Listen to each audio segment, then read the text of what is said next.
and no gain. Hell, fire. Somebody got to ease up the pressure. Like nobody seems to care about the poor. All them rich people close up the door. And who are here to carry me through and through. Only care about themselves. And that's for me and you and you know. Then dance, Belmont, Labrador, Arima. Somebody gotta run something. Somebody, somebody, somebody. Somebody gotta fix something. Somebody do something. Come on.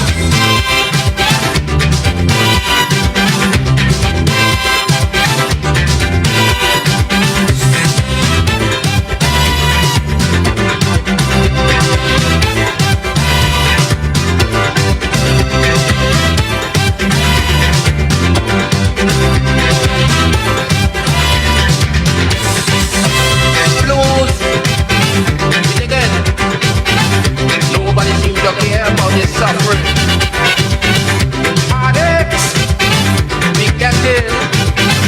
Sometimes it makes me feel like revolting. This thing keep going on year after year. How much more could more people bear? Somebody got to put a hand to the wheel.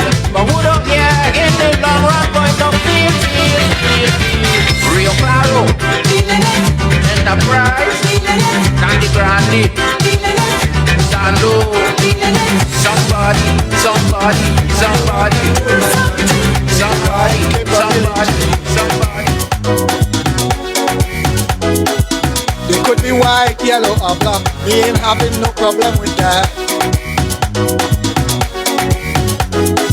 Right now my country making progress, which means the leader is very blessed. Who behaving like they don't want to. Who died on Monday, July. Keep the fire burning, burn down with your vote on election day. And when you vote for your party, remember to vote you wealthy on the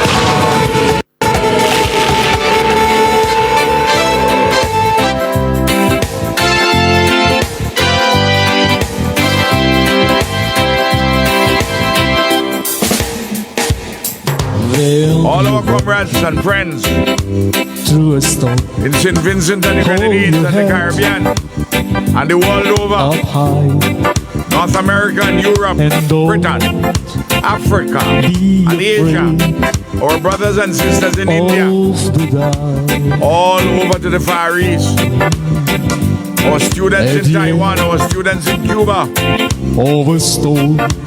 Yeah, there's a goal. Our brothers and sisters in Eastern Europe and Russia, and the sweet sea of a song. Our brothers and sisters in the Middle East, the trauma and war, walk on Haiti, to the wind. difficult situation. Walk on to the Walk on to the rain. Through your dreams, Keep your dreams. Don't they, baby? And blow. Constance blow. Walk on, be in solidarity. Walk on with hope. Hope in your heart, fresh In hope. your heart. Yesterday I heard a And your pastor, head. said the Adventist pastor at the funeral, talking about fresh hope. You'll never walk alone.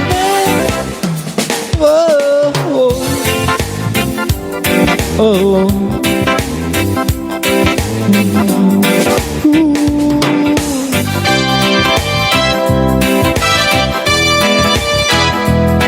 Oh yes. When you walk through a storm, you gotta hold your head up high. Labor people, Vincentians as a whole, the current storm in the country, you gotta hold your head up high. Through a storm. The NDP storm, hold your head Created by the NDP. up high. And don't be afraid Be afraid of the dark. of the dark. Oh, don't be afraid of it. At the end The storm will come to an end. of a storm, And at the end of the storm, there's a golden sky. sky, Oh, yes. and the sweet silver song You will hear the sweet silver song of the lark, metaphorically. Sweet melody, sweet lyric. Walk on to the wind. Walk on to the wind. Walk on Oh, yes, you have your problems. through your dreams. Your dreams nevertheless. Be toast and blind. Oh, yes. Lose your dreams. Yeah. Walk on. Keep the fresh hope in your heart. You'll hope in your heart. And be in solidarity you'll with one another. Do not walk alone. That's why I need to see you tomorrow evening at 5 o'clock at Russell Auditorium for the ULP National Council. Solidarity is vital, particularly in these times. Always, when you're under pressure, you need solidarity. If you don't have solidarity with one another, those who currently directing the affairs of the country will pick you up one by one. And they will hurt you, as they're doing. They're hurting a lot of poor people, a lot of working people, a lot of civil servants, business people too. You got to be in solidarity with one another. And I ain't going anywhere. Never walk alone. The ULP ain't going anywhere. We got 44% of the vote. If the election is held now, NDP gone. My dear brothers and sisters, as usual, I say a few things preliminarily before I get into the substance of our program. Yesterday, I was able to go to the funeral for my dear friend Ralph Rodriguez. I couldn't make it down to Pity Bodell, at Zatella's Pierre's funeral. I spoke to her though. Her grandfather's funeral. I spoke to Zatella. And I'll have to go down and see the family. I just want to say this. Yesterday, Lecoq was at the funeral. And it was good to see him there because Ralph Rodriguez was a retired superintendent of police and a lot of police officers were there. I was happy to see that from current and past to give solidarity. But those who were there, when Lecoq spoke, part of what he said made sense, but part of it, you really can't help yourself. It was about him. And when you talk about Ralph, you say, I'm talking about the good Ralph. In other words, throwing words at me now. And everybody knew that, but a funeral is not a place for that. I don't know. I don't know if his brain functioning properly. Naturally, I agree to the family well. Ralph was my friend. Ralph Rodriguez was my friend. And they knew it too. And it is a good and dignified funeral, a wonderful send-off. I want to reiterate my congratulations to Gaston Brown and the Antigua Labour Party for his 4th term in office. Gaston has been a very good leader for Antigua and a good leader in the Caribbean. We don't always agree on everything, but you're not going to find any two leaders who will agree on everything. But he and I have a good relationship, and we talk from time to time, and we always worked in the best interest of CARICOM and the OECS and the Caribbean civilization. And Gaston would be hosting a very important meeting towards the end of this year in November. November, the Commonwealth Heads of Government Conference is going to be taking place in Antigua. It's a big meeting. And Antigua will be spotlighted. And Antigua, Gaston has turned around the situation quite well. And Antigua has its problems. It's a small island developing state with all kind of limitations, despite its possibilities and all sorts of challenges. There's historical legacies of underdevelopment. And then, of course, contemporary challenges arising from climate change, the contradictions in the global economy, and more. But the people of Antigua and Barbuda are satisfied with what he's doing and returned him handsomely. So to my dear friend Philip Davis, whom we call Brave, that's his nickname. Last week, just over a week ago, his party, PLP, the party which led the country to independence, party of Lyndon Pindlin, he was returned for a second term massively. I want to congratulate him. He's my very dear friend too.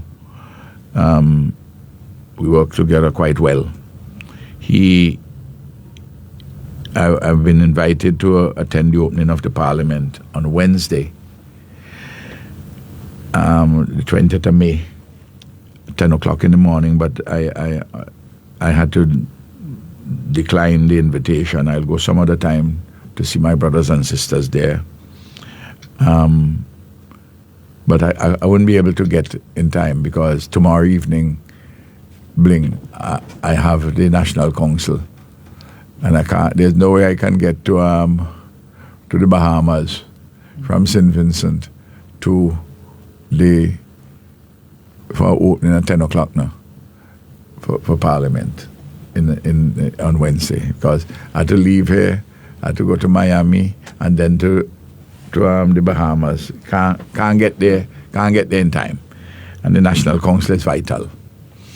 But they will understand. My brothers and sisters in the Bahamas would understand. I already conveyed that to them. I congratulate them here. I want to, and I congratulate them on our radio program. I want to remind everybody that on Thursday, the 21st of May, is the Spiritual Baptist Liberation Day. And a lot of visitors are here from all about, particularly Trinidad and Grenada and Barbados. Already they're here. And several of the leaders are coming to visit me this evening at Goss. I hope Eloise is here and listening to the program, because the time was just confirmed. So they'll have to make necessary preparations. But always welcome the visitors at Goss. Now, I just want to remind everyone about this struggle by the Spiritual Baptists for their freedom to practice their religion. In 1912, the colonial government banned the religion, outlawed it. They couldn't practice a criminal offense to practice their faith. What a thing, eh? The British, who claimed to love freedom, clamped down on a homegrown religion. It was not until 1965 that the ban was legislatively removed through the efforts of Joshua, but from the early 1950s, 1951, there was an important case on May 21st of that year, and Milton Cato of blessed memory was involved in leading that case, where thereafter they stopped prosecuting people for practicing religion, the Spiritual Baptist faith. And the Spiritual Baptists celebrate that day May 21st, historically. And that is the day they claim. And our government, in ULP government, in our first term, we declared a special day for Spiritual Baptist Day of Recognition. And I've told the story how that came about. Rene Batiste presented the bill to the Parliament. She was Minister of Ecclesiastical Affairs at the time. And she worked well with the Spiritual Baptists, though she's a high Anglican. And, I want everybody to know that and remind everybody that on that day, the NDP, though that bill was done on the other paper, the NDP boycotted Parliament that day. Some trivial thing they had about Rene, some nonsensical objection they were making about Rene in relation to something. I can't remember what it was. The thing was so trivial and without substance and false and everything. But imagine their petty politics over an important thing like the Spiritual Baptist Day. When in 2024, however, we went to Parliament and gave a day, a Liberation Day, there was the NDP by that time on this question had come to redemption, and they supported us to have the holiday. You notice I'm being quite fair, given telling the recording. In our first term, they opposed. They didn't turn up to Parliament over some nonsense. Boycotted Parliament when you're dealing with significant matters of this kind. They didn't boycott in 2024. And we all were on the same page, thank God. And we have this Spiritual Baptist Liberation Day, this holiday. It's a wonderful thing, and it's a day for religious freedom, which is constitutionally guaranteed. And all persons of faith, Christian or otherwise, would certainly join, all Christians, whatever denominations and non-Christians, should join in the celebration of religious freedom on that day, and also very particularly that of the Spiritual Baptists. Next week, Saturday, on May the 23rd, I want to give a plug to the prayer brunch for the young Spiritual Baptist generation, next youth group of Spiritual Baptists. They have a brunch at the Kaliakwa Anglican Church Hall in the morning. They go in from after 7 until 10 o'clock. So it's a kind of breakfast brunch. $40 for adults and $25 for children under the age of 12. That's what I see on the ticket. I've bought several tickets. I've given some of my friends tickets. And Bishop Pompey he's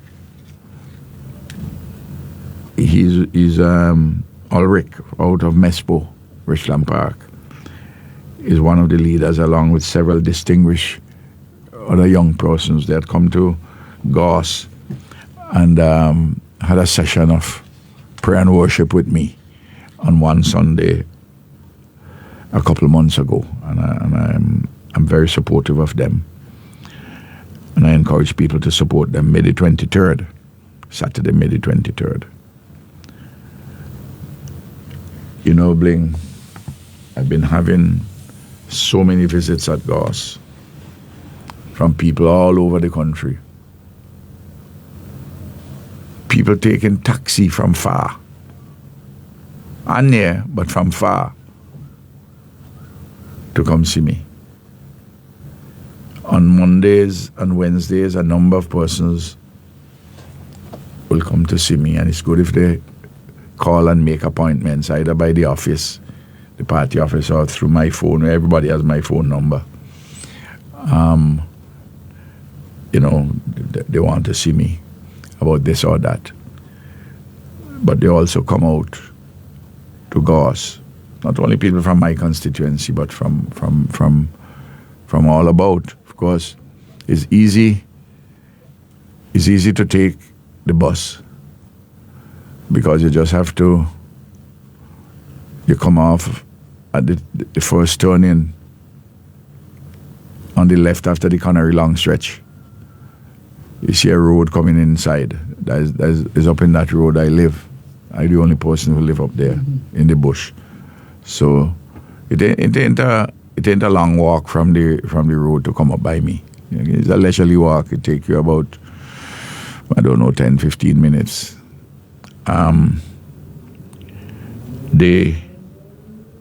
People come in with, people are suffering. Bling, people having problems. They're having real pressure. Big time. Eh? Big time. We talk about the things, the bullying of civil servants, the firing of people who don't have security of tenure, the way they're treating certain people inside of the police force and giving preference to others based on political grounds. The people want help with the funeral expense. People want help with medical expense. People who want help with food. Bling. People who want help with the children going to school, and not only now, but for September they start to get worried. Persons whose monies have not been paid for their tuition at university. Yep. I mean, people who they're not given the title to their house and land, which have been built by the ULP government, land which was an offer was made. I noticed that Adrian Odell, who had been working on this, and other members in the ULP have been involved. I see he says over 200 persons are now. I don't have all the names, but he would have them. 14. Over 200 persons to take on the government for the enforcement of the contracts of legitimate offers which they have accepted, and they're turning them away, not taking any money. They haven't written anybody and tell them they withdraw the offer. But people turning up for the money, to pay the money, and people have already paid money and they're not accepting more money. All kind of different things. I mean, they must cut out this foolishness. All of it is bare politics, bare parties and petty politics. Yep.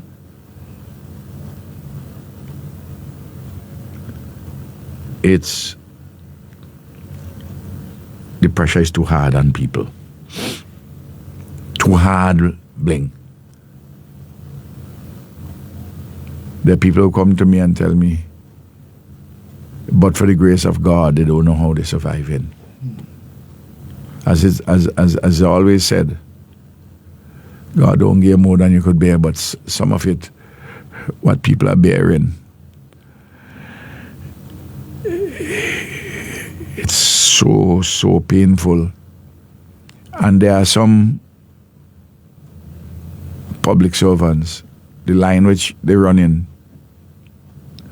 when they go and they turn away people, some of them and persons would say, but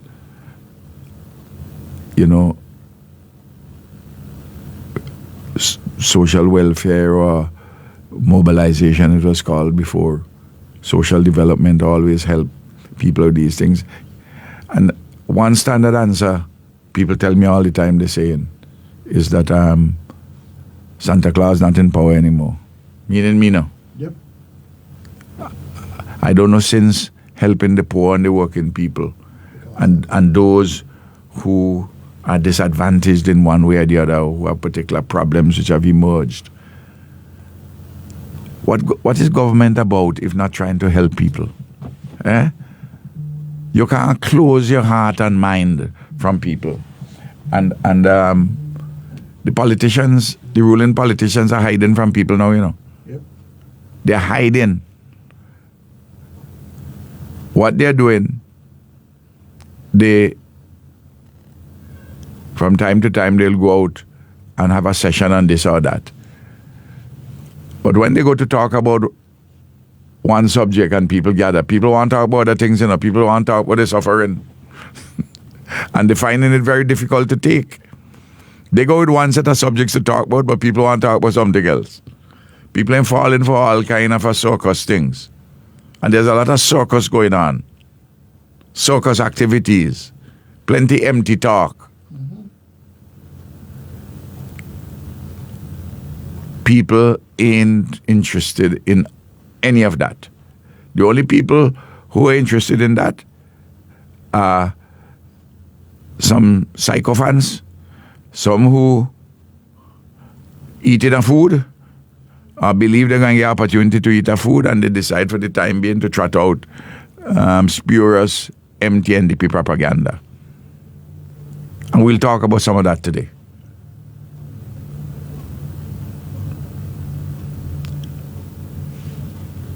Most of all, people are understanding already that even before the formal austerity program began with the IMF,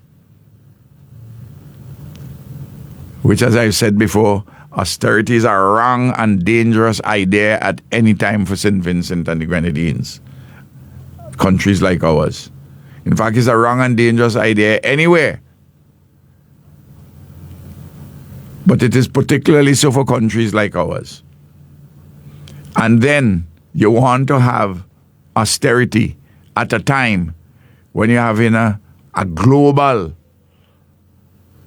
economic meltdown, at the time when you have prices going through the roof for basic commodities because of the workings of the global economy generally, but also specifically because of the Iran war and all the consequences. Problem with oil, diesel, gasoline, LPG, that is to say cooking gas. Countries which use natural gas, liquefied natural gas, LNG. All of these things, the prices are going up, and they have a knock-on effect on other products. Yep. Food, for instance. Transportation is going up, the cost. Correct. All over the world. Fuel for the airlines. And you're going to see more pressure coming because what has been happening, the stocks in the tankers and in strategic storage, those have now been depleted, or they are being depleted. And with the war not showing any signs of coming to an end, you have a tenuous peace at the moment. Yep. Straits of Hormuz still closed. You take out 20% of products, energy products, oil, diesel, gasoline, diesel, everything. Fertilizer, helium, sulfur, methanol, all commodities which are so vital. Yep. Well, the fertilizer problem is a very serious one, and the cost of it. We still have in this country the cheapest fertilizer in the Eastern Caribbean outside of Trinidad, which has it as a part of the petrochemical industry. And we organized the input warehouse company in a way to do this, and we got fertilizer through Morocco and Venezuela, urea. I spoke about all these things. This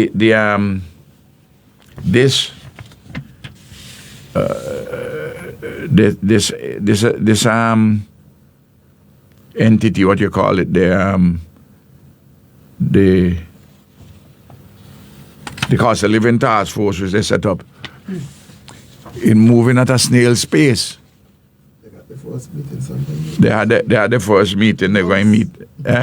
First meeting in months. I mean, they announced it and for 2 months after Exactly. the first meeting. First meeting. They go into this thing like it's a funeral procession. I mean, the thing's a joke. That's why I saw an article in St. Vincent Times, which spoke to it. I think the formulation they use is empty expectations or something like that. Yeah, something like that. I don't know what going inside of these people's heads, and I noticed they haven't. I saw a number of different entities, but I haven't seen they included the trade unions. Maybe they include them, but that has not been reported. If anybody knows that the trade unions, if they went, but it's a difficult time for people, and the place dead, and the country, the tongue continues to be dead, and the minibus operators, they're pulling their vans off of the road because they can't bling. They can't afford it. Listen, you do a trip in the morning, you do one in the evening. If you want, they used to do 5 trips, 6 trips coming out of Georgetown, one minibus operator, sometimes more. They try to do a midday trip. No, what happening? A 18-seater, got 5 people in it.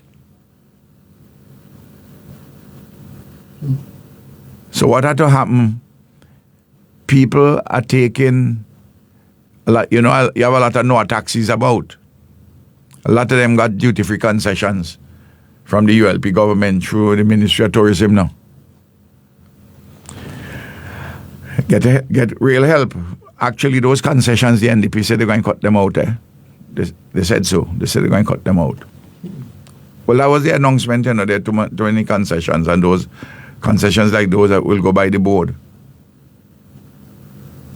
They make it sound as though concessions is the money they have and they're giving people. If they don't give the concessions for tourism and manufacturing and for people in construction with their trucks and heavy-duty equipment, or for tourism operators with their minibuses and other big buses and NOAAs, what you're going to have is a slowdown in activity in all of those areas. So you keep your concession, they don't bring you anything. It slows down activities, otherwise economic activities. I don't know how they're looking at things, so this thing so static, so mechanistic, without looking at it with all the interconnections. And look at it from the standpoint of a dynamic situation, not just static. They're not practical, you know, because they come in without a plan, and they are operating as though they got sense at all. They're taking an ideological decision out of necessity. Out of choice, sorry, not necessity. An ideological decision out of choice, not necessity. No reason at all. Because as I outlined over and over, the public debt of St. Vincent and the Grenadines is perfectly manageable.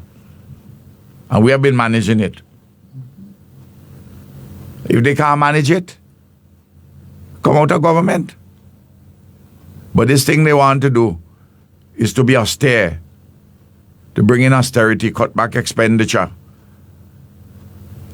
in all kind of critical areas, including capital expenditure. You're going to have a slowdown of economic activity. You're going to have fewer people working. People going to get laid off.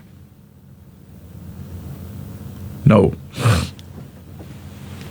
I want, before I address some of the other issues, I want to deal with a matter up front. Because there has been some comments on it.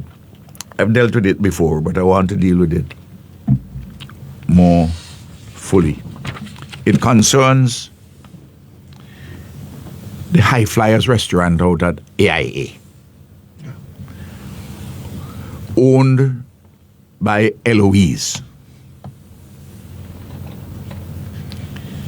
Eloise, when she got the high flyers, when she got the airport to do her business, and I'll tell you how that came about. She was operating 2 restaurants. She was operating the one Cafe Soleil, which is her main operation, out at Indian Bay. What she rents from the place she rents from Kelly Glass. You know what that is? The students used to go there from the neighboring university and they enjoy it, and they asked if she could run the restaurant. She gave that one up the name Hippos, shortened for the Hippocratic Oath, which is the oath that doctors take. That's why the name was Hippos. She left them with the name. But she told them she couldn't, she ran it for a while. And the students quite appreciated, but she decided that she couldn't do everything. And that's fine. So she was running the one at Indian Bay and running high flyers out at the airport. How high flyers come about? The IADC, the International Airport Development Company, which built the airport, was also in the business before AIA came into operation. They were seeking to get, and with the AIA company, which had been registered, to get an operator to run the airport restaurants. And to run different bars out there. Let me tell you what they had available. They had upstairs 3 units where you could have food outlets. 3. 1 bar. These 4 are within the departure lounge upstairs. They had at the departure area downstairs 1 outlet also, but that doesn't have a kitchen. No facilities down there for a kitchen. They had, and still have, they are downstairs, a bar outside between, near to the area for the Grenadines, where the passengers come out to collect it for the taxi and when you go to the domestic area. Lano's running that now. You know, that outside bar downstairs. And they have a bar upstairs. I don't know if you know this, as you approach the airport, on the deck upstairs, they usually have, from time to time, they then have events for the nights now. Specific people want to hold a company want to hold a get together or something. Well, that one upstairs, they ask people over and over. Nobody has gone ever to operate that. Upstairs. The one downstairs, outside also, that nobody was going to operate that. They ask people over and over. They put out requests for people to send in interest. Nobody. The AIA itself started to run it. Realized that really they shouldn't be running anything like that. They then put out requests for interest, and Lano's got it. That's the one downstairs. Now, I'm dealing with all the facilities. Upstairs now, up to November 2016, they couldn't get anybody to operate any restaurant upstairs at the departure lounge. You hear what I'm telling you? They did 5 wrongs, I've been advised, of selective tendering. 5 wrongs. And the persons who were involved could talk about this. People from IADC and the original people who were there from AIA. Not the person who is there now in charge was not there at the time. People came, bling. They say, no, they can't operate it. The reason being, there was insufficient traffic. And what was the expenditure which was required, the capital expenditure which was required. The places were open, you had to put up you had to build your own counters. And you had to put in all your equipment. Hear me bling. That was the state of play. They went and asked, as I said, they asked several people. You know who was interested in going to AIA, but to operate the ground handling equipment. Goddard's out of Barbados. That's where Corey is here. Goddard's operates ground handling in Barbados at Grantley Adams, and they operate, as I've been advised, more than 1 restaurant in Barbados at the hotel, at the airport. They asked Goddard's. Goddard's was interested in the ground handling, but not the restaurants. Goddard's told them, I'm advised that the traffic is not enough. Come to them in 3-4 years' time, and they may be interested. But what they're interested in is the ground handling. Because the planes which land, the few planes which land, plus the jets which come, they could make money on that to handle. But AIA decided that they will form a company to take care of the ground handling themselves, and AIA operates the ground handling with a separate company, a state company. All right? So in November, Eloise reluctantly agreed. One of the reasons which pushed her is her patriotism, though she is a Vincentian citizen through marriage. And she's been living here since 1989. That is 25, 26, and 11. That's 37 years she living here. She lived here longer than anywhere else in her life because of her marriage to the Comrade. So remember, she had 2 restaurants. She had a restaurant operating already, the one called High Flyer, one called Cafe Soleil, and what the medical school had asked her to run, which he posed, which she eventually gave up.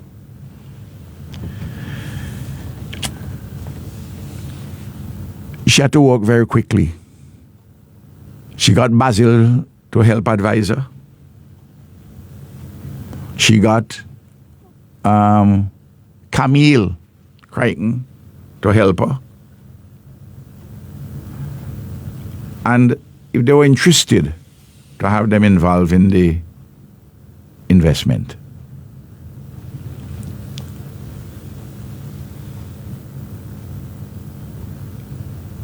She put in fixtures, first of all, in one of the 3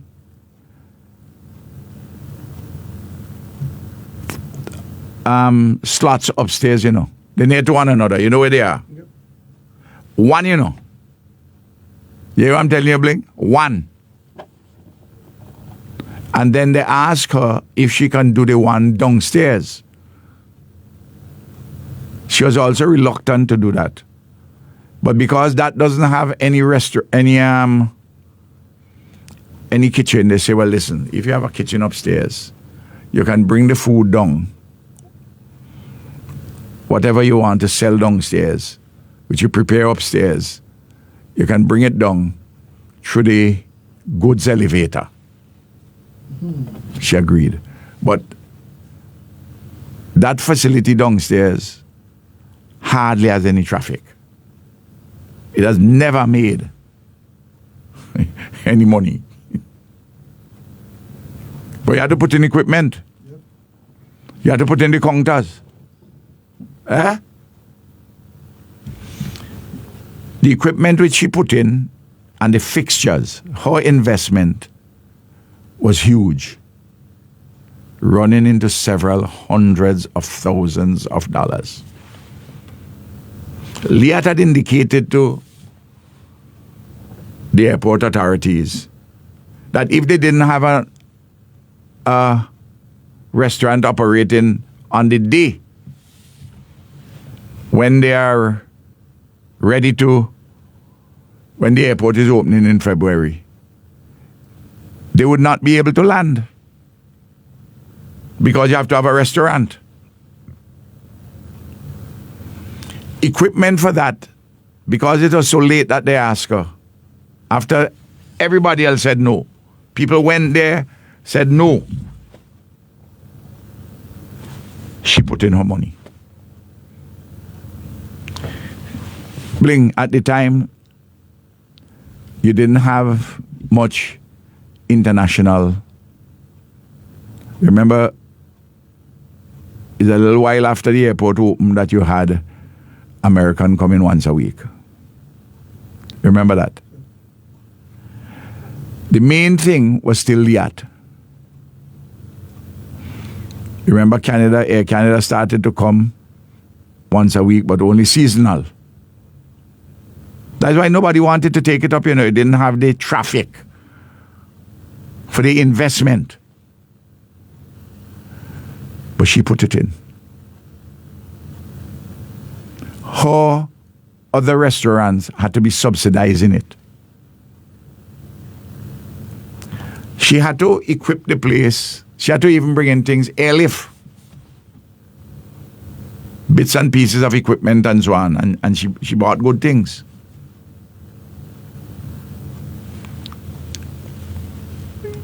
Shortly after the airport opened, within a year and a half or so, well, they had started to limp along, then they had closed down. Remember? Yep. Then there was COVID. Then there was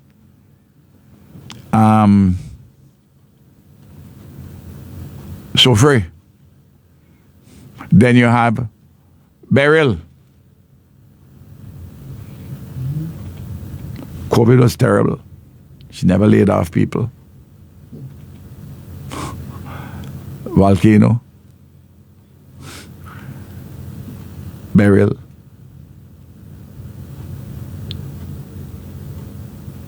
As I say, Liat closed. Up to today, they have advised me they have not been able to recoup any money on their investment, the capital investment which they put in. And until recently, they were not able to operate and pay the bills. Their other restaurant was subsidizing, their other business was subsidizing high flyers. So they have not, she hasn't recouped her capital investment. No. The space, the one space of the three upstairs was cramped for the work which they were doing. They said they thought that if they expand more, like they put in an additional thing, put some variety AIA gave them. Because nobody else, you hear me? Nobody else was interested. And the third one is basically what they're dealing with, storage and some other things there to facilitate those two, which are upstairs, and the one which is downstairs. They have not made money. Now, it's perfectly in order for the AIA under the new leadership to say, the new board to say they want to put the thing out to tender, and if she wants to apply, she could apply. She has no problem, so she didn't apply. And she has told them through her manager that we will facilitate in any transition. As a business proposition, she has lost substantial sums of money. She would have recouped over the longer period. And she was, if she were there for a longer period, she would have recouped.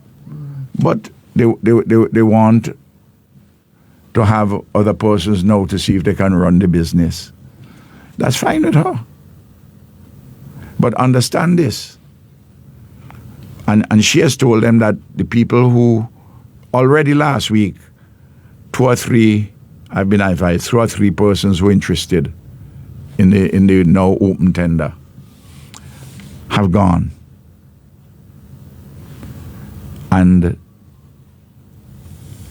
she has instructed her management and her workers to facilitate them, let them see everything.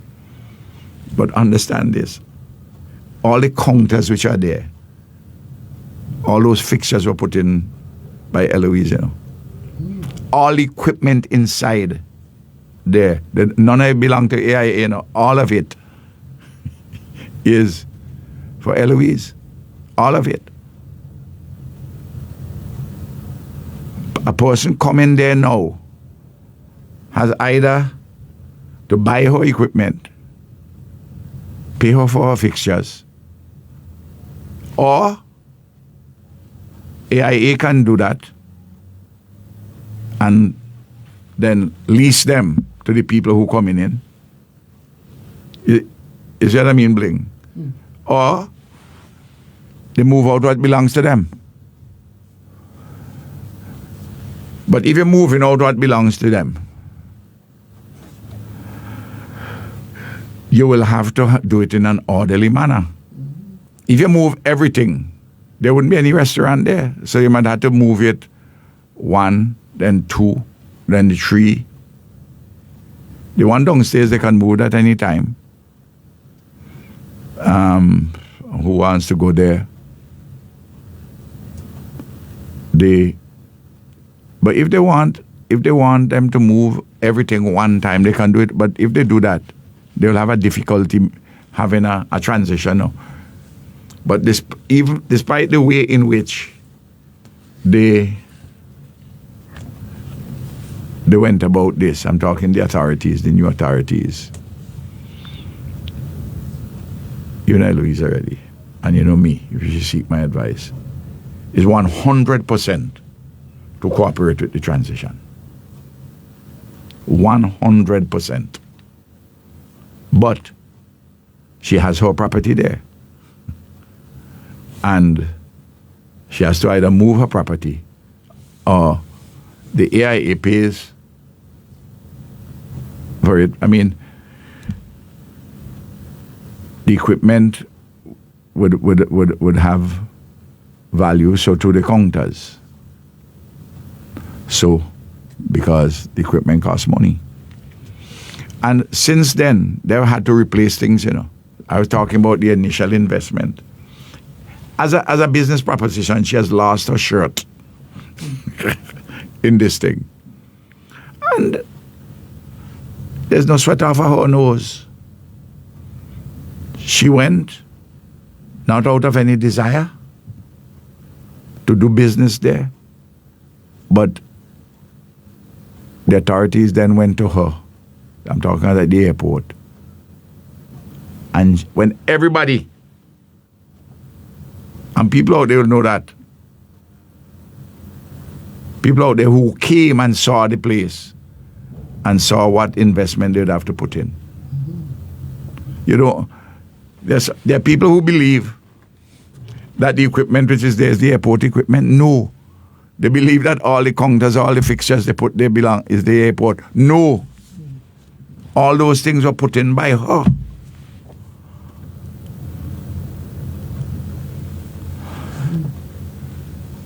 I understand that the airlines have already, at least one airline has said, make sure you have your transition properly done because it could affect the airlines. Because you need to have restaurant facilities. Look, in Grenada, after Morris Bishop Airport opened over 40 years ago, is one operator you have there. And if you go early there, in my experience, you can't get anything to eat from the restaurant, or if you go there, I think, after 5 o'clock. And on public holidays, the thing is even shorter. Eloise had agreed to do fairly long hours. Now, when you do that, transportation to bring people all in the morning and transportation in the evening, you have to take care of that for your workers. So there are significant overhead costs in operating the business.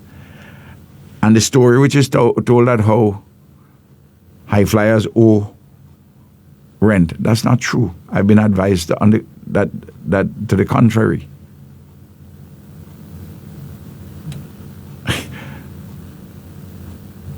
But here, a woman who her business is that of a restaurateur, invest in the circumstances, but she's being pilloried. Why? Because her husband named Ralph. And those who are talking, those know the facts.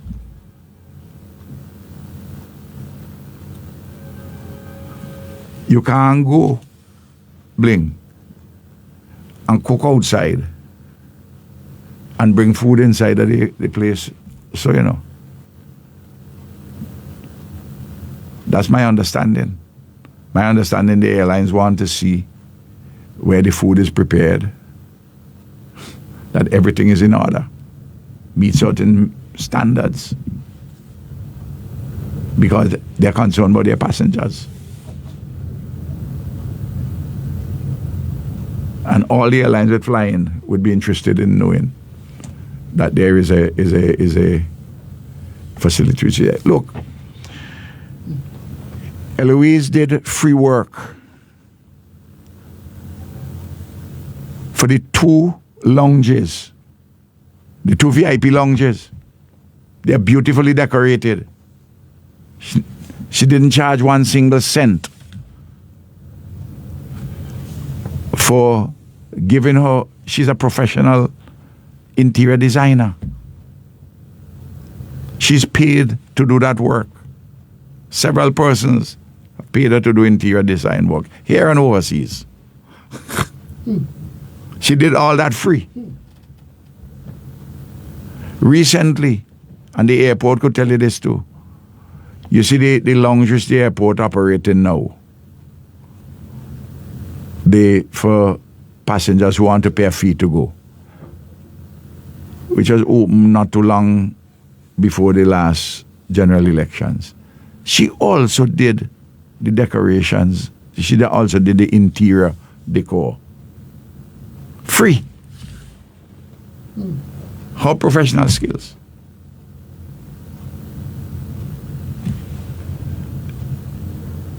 There are people on the board who have been advised, say, no, you have to pay the woman for.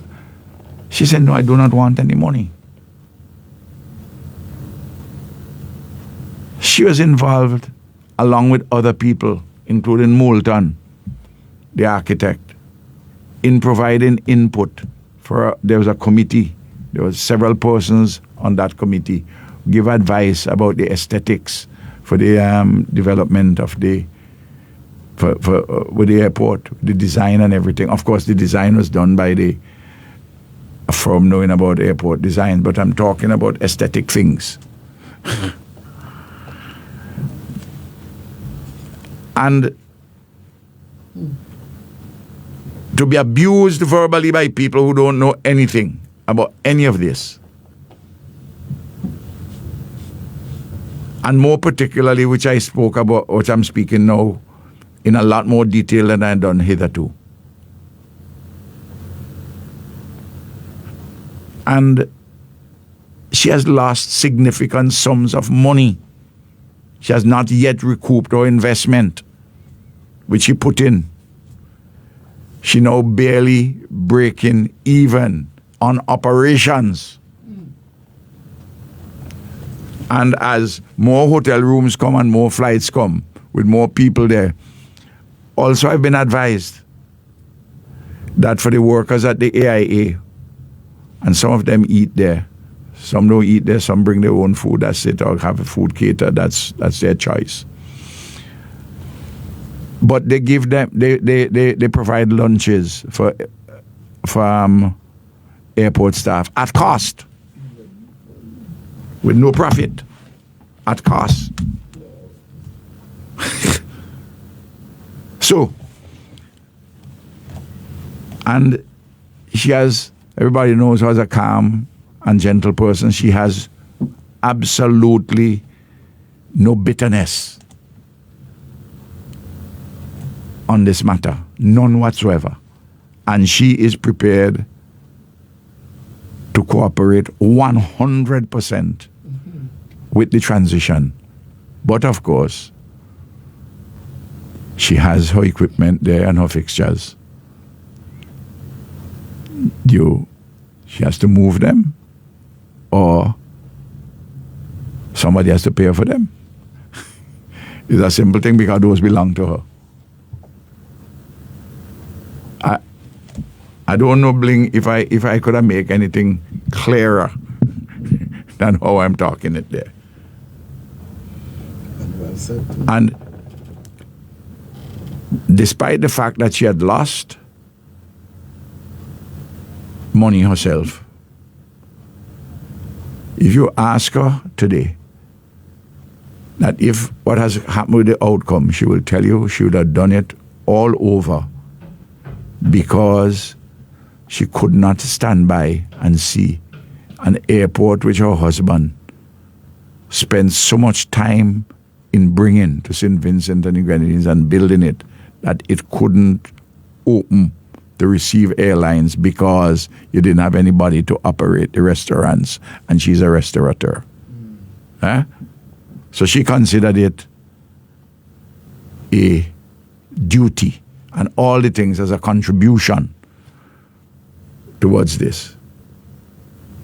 But clearly, she has her equipment, she has her fixtures. They belong to her, not to the airport. So, a proper transition. The letter, I was shown the letter by her, which they wrote to her. And they told her that they were going to go out to tender to see if they get other operators in the month of, do that in the month of May. They wrote her over a month ago. That process is going on. They also said in the letter that they would wish that she could accommodate them in the transition. And she sent her manager to talk to the airport authorities and say we would work with you 100% in the transition, but we are not interested in bidding. She's not interested in bidding to operate there anymore. She's not interested to do it anymore. So that's fine. That's fine. And life goes on. And she bears the loss. She bears the financial loss for having done a duty. Those who are commenting, grabbers, some of them, I'm not talking about anybody who bid in, because I understand a couple of persons who are bidding. From what I know, they're good and decent people, and who, I don't know who's going to get it, I don't know, but clearly you're going to need a certain amount of investment up front. The only way that you wouldn't require investment up front is if AIA were to, and Eloise's management, get an objective assessment done for the equipment which they have there and the fixtures they put in. Pay her for them, and that they rent people, because she has excellent equipment there. Of course, new operators may come and say they want their own equipment. Well, that's fine. So those are things which they have to work out. But she's prepared. She has given her management instructions. Cooperate 100%. And we do not wish to see the airport without, in the transition period, with proper facilities for meals and for drinks for passengers who wait on the arrival or departure of the planes. Simple, straightforward. If anybody has any questions, I'm authorized by her to answer to the best of my ability. I don't know everything. That's why I use the expression, I've been advised. But let me say this.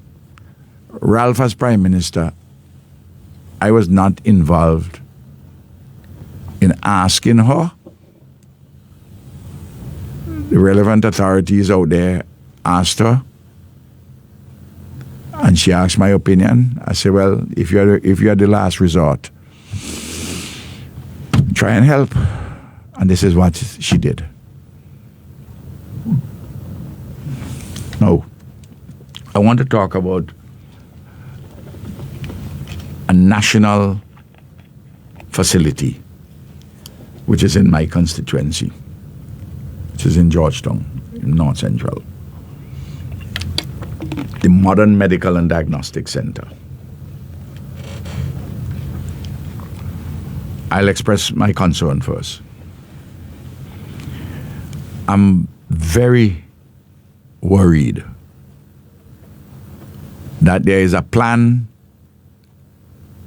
by the current leadership in the Ministry of Health and the government, the NDP government, to increasingly downgrade the Modern Medical and Diagnostic Center.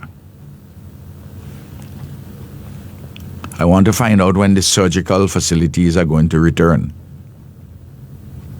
They were temporarily suspended because I think of not enough staff. But I think what is happening, there are people who have the view that you don't need to operate a surgery up there. That if you have any surgery to be done, we have enough operating theaters in Kingston. But tell that to my dear brother from Byra, Woods. Tell him, who had his belly cut out and his guts shown on Facebook. When a Cuban surgeon, he moved from, he got his belly cut out in the Goss area. If he had to go from Goss to Tongue, he'd have been dead. Down to yesterday, me and he talk, he was taking his sheep them, going up the road in Goss to tie them. Me and he see each other all the time when we're walking up and down in the bush. They fixed him up there. The Cuban surgeon did a fantastic job. Sadly, sometime afterwards, he was in Miami, the Cuban surgeon, and died in an accident. The people honored this surgeon and his team at a function in Rabaka, you know. So grateful they were. That's just one example. I could tell you something. If Modern Medical and Diagnostic Center existed, Charles Arrington from South Rivers more than likely would still been alive. About 30 years ago, he get a gash on his hand. An accident occurred. And by the time he reached the hospital in Tongue, he died.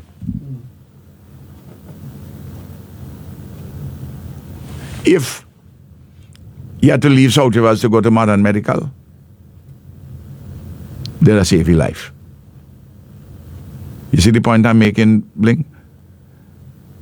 It is true that half of the surgeries which you have to do, you could probably do them down at Milton Cato, maybe 60, maybe 70%, I don't know.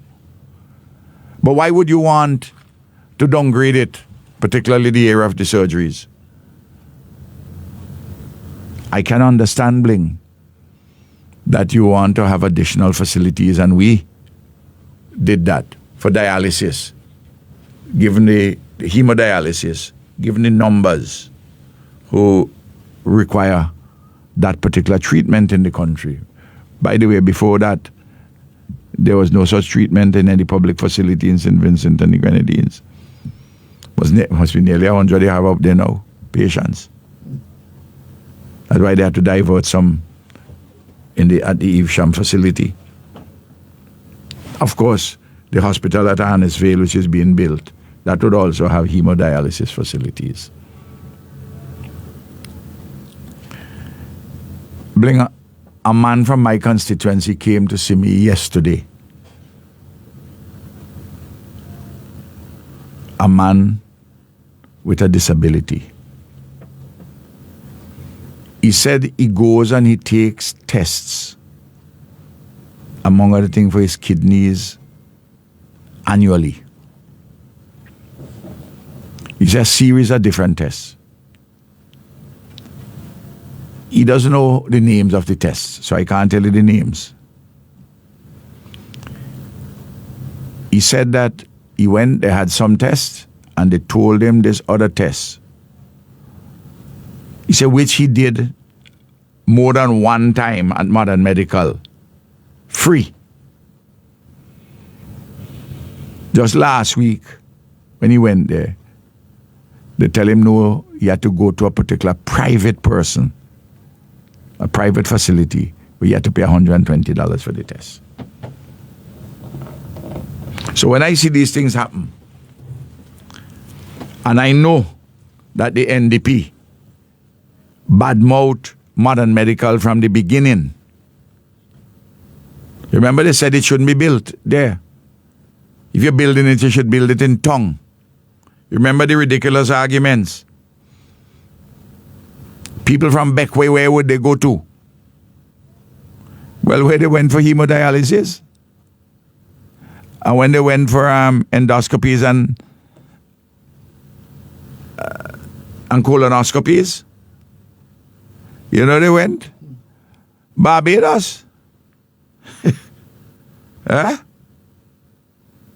So what is wrong in traveling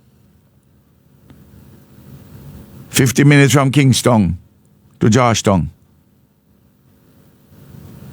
So if you put it in Kingston, the people from Fancy coming down to town don't have to travel an hour and a half, an hour and 40 minutes. Then the argument that it was in the Sofre zone, the red zone. So wait, what you want to do? Where is the red zone it must only be a burial ground. You mustn't got nobody living up there. What kind of nonsense talk is that? Eh? You can't put facilities. I mean, I'm amazed that people, those kind of statements that people up in that area, some people still went and voted NDP, you know. I'm absolutely amazed. And in North Windward, they went and give them the seat. But that's water under the bridge. These kinds of statements.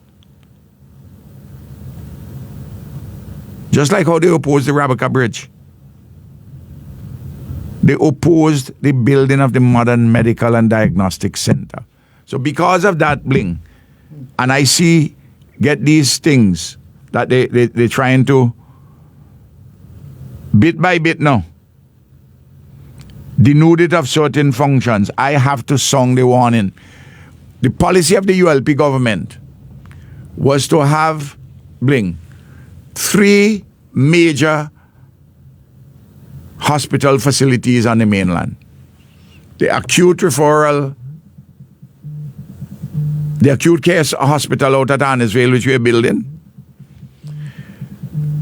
Milton Cato, maintaining, fixing up maternity and pediatrics, a thing for the children, keeping operating theaters there functioning for the circumstances, have the outpatients clinic, refurbish that area, and enlarge the area for the accident and emergency. So that people from the western side, from Kingston and the western side of the country could get the outpatient and facilities like accident and emergency, and for certain mine operations. You know, and we develop a lot of tertiary health facilities out at Arnesville. Well, they want to turn Arnesville now into a general purpose facility. That's their view. I happen to think that's the wrong view. So that you should have, they say they want a one-stop place. So they're closing down Milton Cato and running down Modern Medical. But we are supposed to have these 3 things together, plus other rural health, other rural hospitals, and also in the Grenadines. That is the way we're doing it, and decentralizing certain things, but also having certain pillars in the delivery of hospital and medical services. We have that outlined in our manifesto, you know. Our 2025 manifesto, but you didn't have to see our manifesto to know that, because that's what we are doing. Physically, and you can see it before your eyes. No. I want to thank the staff, all the staff at Modern Medical, since that was opened in 2018.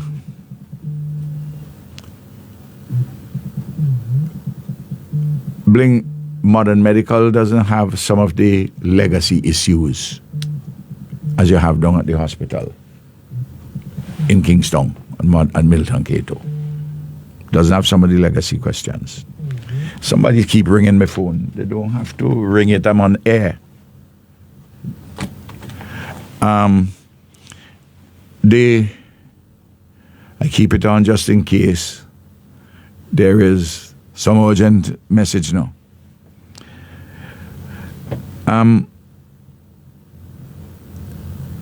So I want to thank the workers, from the cleaners, the technical people there.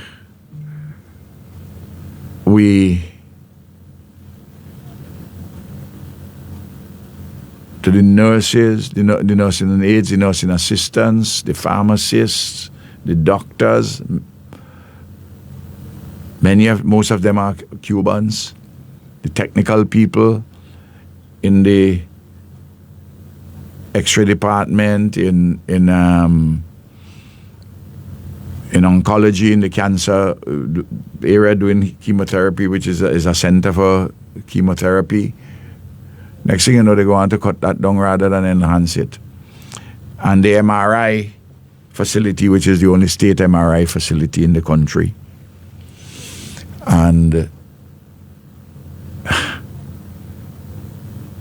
I know that when the political arm of the government, the new government, political arm went there, they would have been impressed with modern medical. But of course, it's the idea of the ULP government. So they want to run it down, they want to denude it. I also want to pay a very special tribute to the management also. Idinga Miller Walker, who was the hospital administrator up there and therefore the deputy hospital administrator in the country, a deputy hospital administrator. She has now been promoted to hospital administrator. As hospital administrator, she'll still have a oversight up there, you know. Though her main area would be Milton Cato, but all the hospitals, she still has an oversight. She did fantastic work, you know, and patients, staff, everybody loved her. She did good work. She did excellent work, not just good work. And she has been a superb professional, and there are people who will say, well, John Bronger, Mary Jones could have been better down at Milton Cato. They want to leave she out there. And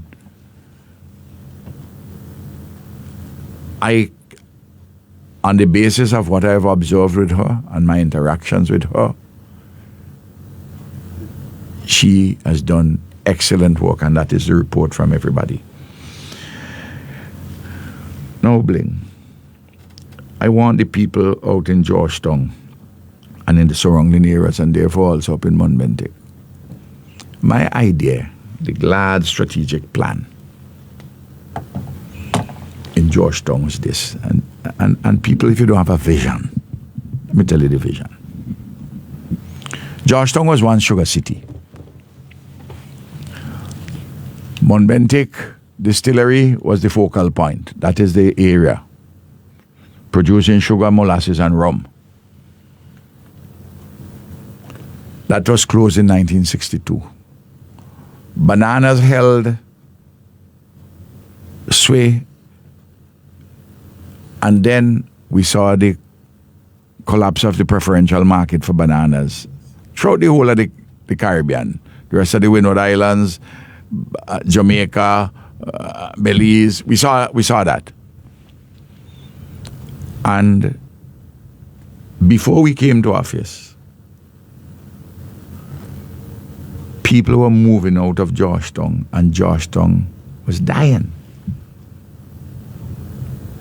You know? No. I said this, and I conceptualized. I said, look, we will still do agriculture in Georgetown.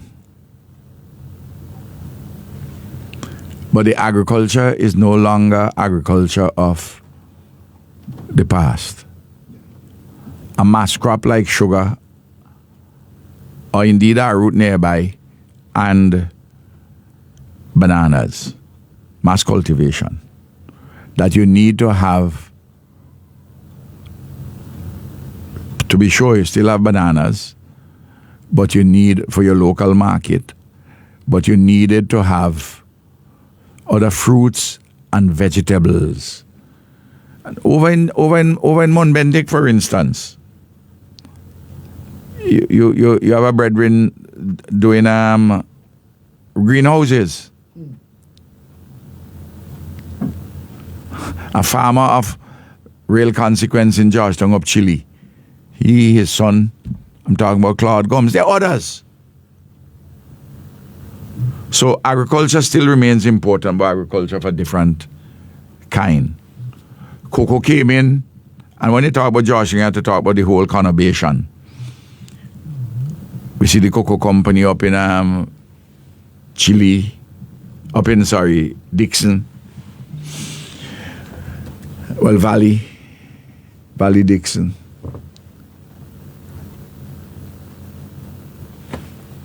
And activity could still come from that.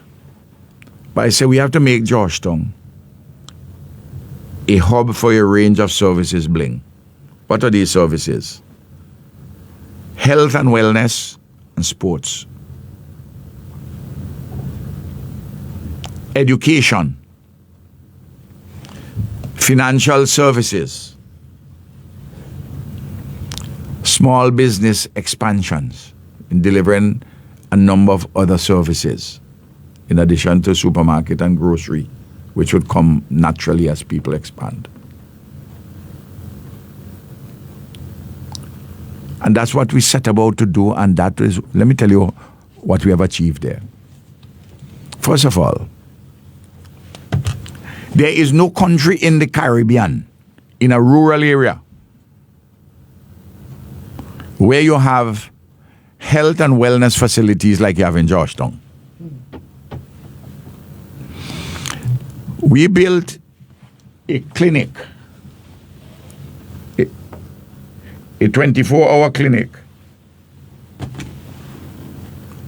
a smart clinic with a wide range of facilities. There used to be an old clinic there.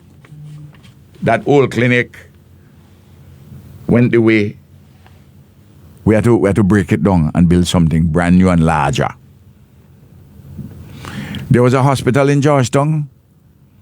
Twice we had to expand it, refurbish it, and build it as a smart hospital. And link it with the modern medical and diagnostic center. Because you go there, you see a walkway, connects, Bling, the modern medical and diagnostic center. Those three facilities are superb facilities. A 24-hour clinic of the top quality, the hospital, the smart hospital, and then, Bling, the modern medical and diagnostic center with a wide range of medical and diagnostic facilities. Surgical, all kind of investigative facilities. We had a good pharmacy there. We have the first hemodialysis center for the state, dialysis facility for the state. We have the MRI. It's absolutely fantastic.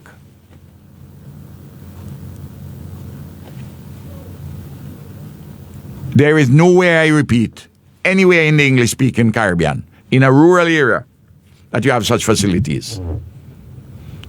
And then we have sporting facilities, Bling. We rebuilt, there was a basic hard court. We spent over $1 million through the National Lotteries Authority. Built a modern hard court, enclose it properly, and put toilet facilities and seating facilities. Just above that, but below the clinic and the hospital and the modern medical and diagnostic center, we took a basic playing field and developed it into an excellent facility. You used to see the place was looking like a dust bowl. We had to expand the field. We fence it, and we put a pavilion. In fact, the first fencing had some defects, and we were concerned about safety. So it had to be done over, broke down the parts of it which were defective, and not too long before the last elections, that project that was finished. That was done. Notice, I'm giving you 3 big medical facilities, Bling. Smart clinic, 24-hour, with a whole range of facilities, including those for dental facilities there too, you know. Well appointed place. Smart hospital, the modern medical and diagnostic center, the hard court, the playing field, the Chile playing field. So those are health and wellness facilities, Bling. Then we said, let us do, well, let me just say, you know those facilities there, Cuba helped. European Union helped with certain things. Pan American Health Organization helped. National Lotteries Authority, Government of St. Vincent and the Grenadines.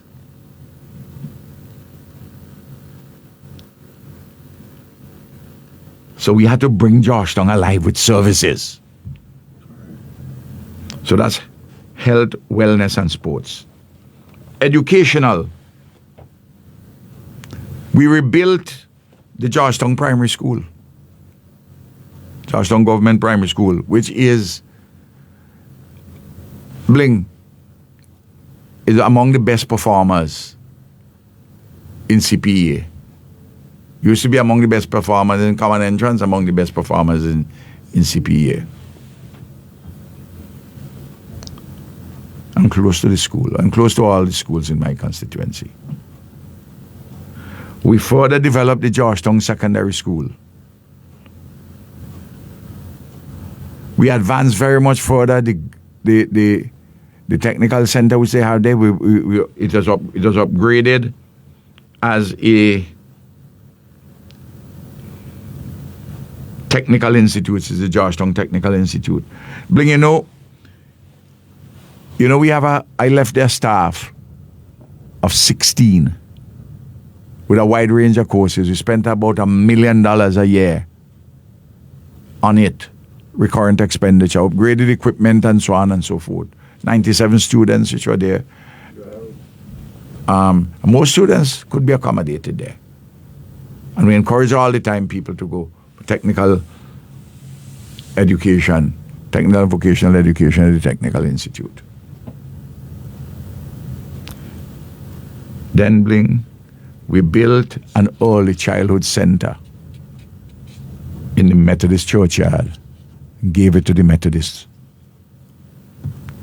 That money we negotiated with the CDB for under the Basic Needs Trust Fund. You know who was very instrumental also in helping me push that? When she was director of planning, a good Methodist, Laura Anthony Brown, who is now the chairman of the Public Service Commission and the Police Service Commission. She also worked after she retired on the Modern Port. Now, that early childhood center take children below 3 years old, but also 3 to under 5. Bling, I don't know in the OECS whether you have any early childhood center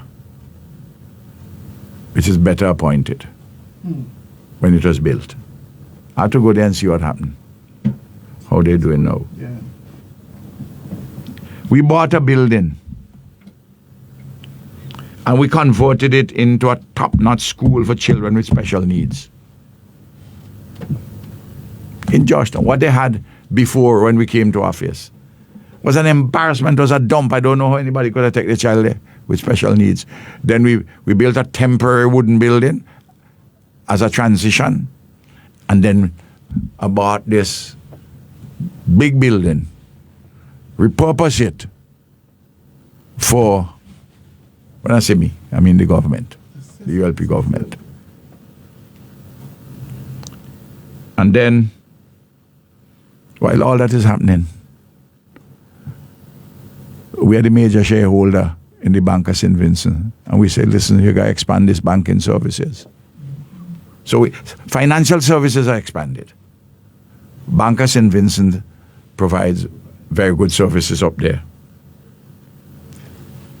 We sold the lands, we sold some lands to KCCU. KCCU is building their regional headquarters out there in Georgetown now as I talk. The project started before the election. They bought the property before the election. And they had the plans approved and everything. And the people might say it's them bring them. I'm not putting it past. Yeah. Well, I hear they say it's Mitchell Bill Argyle International. Yeah. Oh, Heavenly Father. Then there's also a piece of land which was bought there by Geku. Geku was an excellent regional headquarters out in South Rivers because of a particular relationship with credit unions on South Rivers. I don't know what Geku's plans are if they to build on that. I see they're suggesting that they may do something there.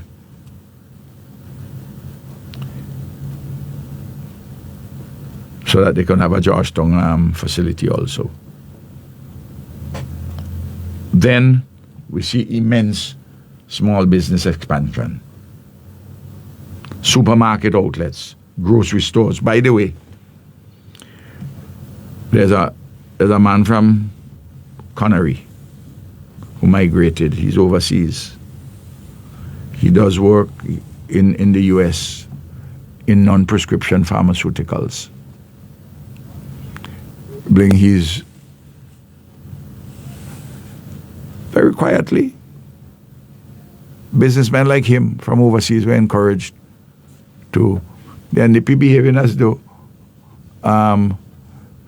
people from the diaspora don't come and invest in St. Vincent. We want more of them. But many of them have been. Ask Alan Smith. Sure. He brought a bakery from the one in Brooklyn here. Yeah. The famous Alan Hardo bread and currant roll. You should see on a Sunday Yeah. the persons are there waiting for this for hard dough You know? from Alan's Bakery. I pass because it's easier for me at Calico, I pass and get my hard dough and currant roll but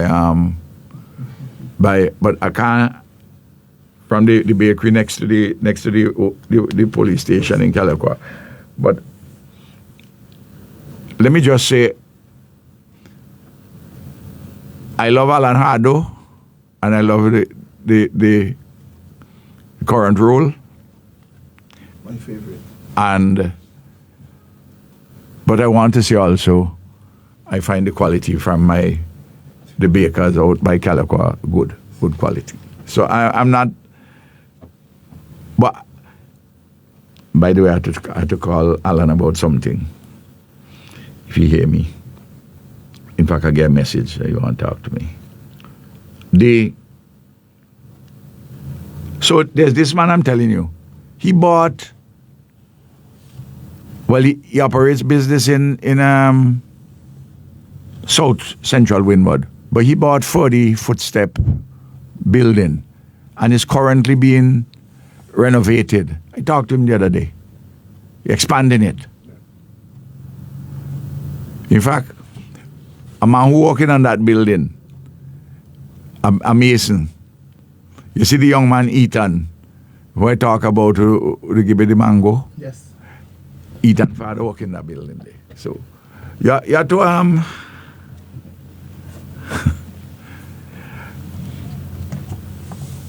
I don't know if my generation of I don't know if I'm the last of the old style politician them, but still in the new dispensation. You know what I mean? The best of the old and the best of the new. In terms of, you know, looking at all things for modernization and doing creative things. Yeah. Now, we see bakeries up in Chile. Flasher makes some of the best bread in the place. his business also has expanded. Flasher has also expanded with apartments because people go. When you have increased activity, ask Lolly Dabrel too. You know? Serious businesswoman. In fact, two of our children overseas studying, one of them including medicine. And Lolly has expanded her business to she has a building down in from Connery going up to Bellevue, where there is a medical services being offered there, private medical services. So private medical services are also offered in Georgetown. There's a pharmacy. We see barber shops. We see places for cosmetologists. We see places for nail with nail technicians, hair and nail technicians, travel and leisure services business, taxi services. Several Noahs up there, you know. Not only they, but you go up South Rivers, you see the number of Noahs you have up there too. All about. By the way, you know that there are people who prefer to pay up to $20 to ride a Noah coming to town, 7 passengers, than to pay $7 from Georgetown in a minibus. Yep. Because some of the music, some of the behavior, you know, by some, not everybody, by some. But that's an interesting development, which is taking place with taxi services. Then the education revolution has worked wonders up there. The number of professionals, teachers and nurses and doctors, people on the yes and the set, scholarship supports galore, land distribution, housing.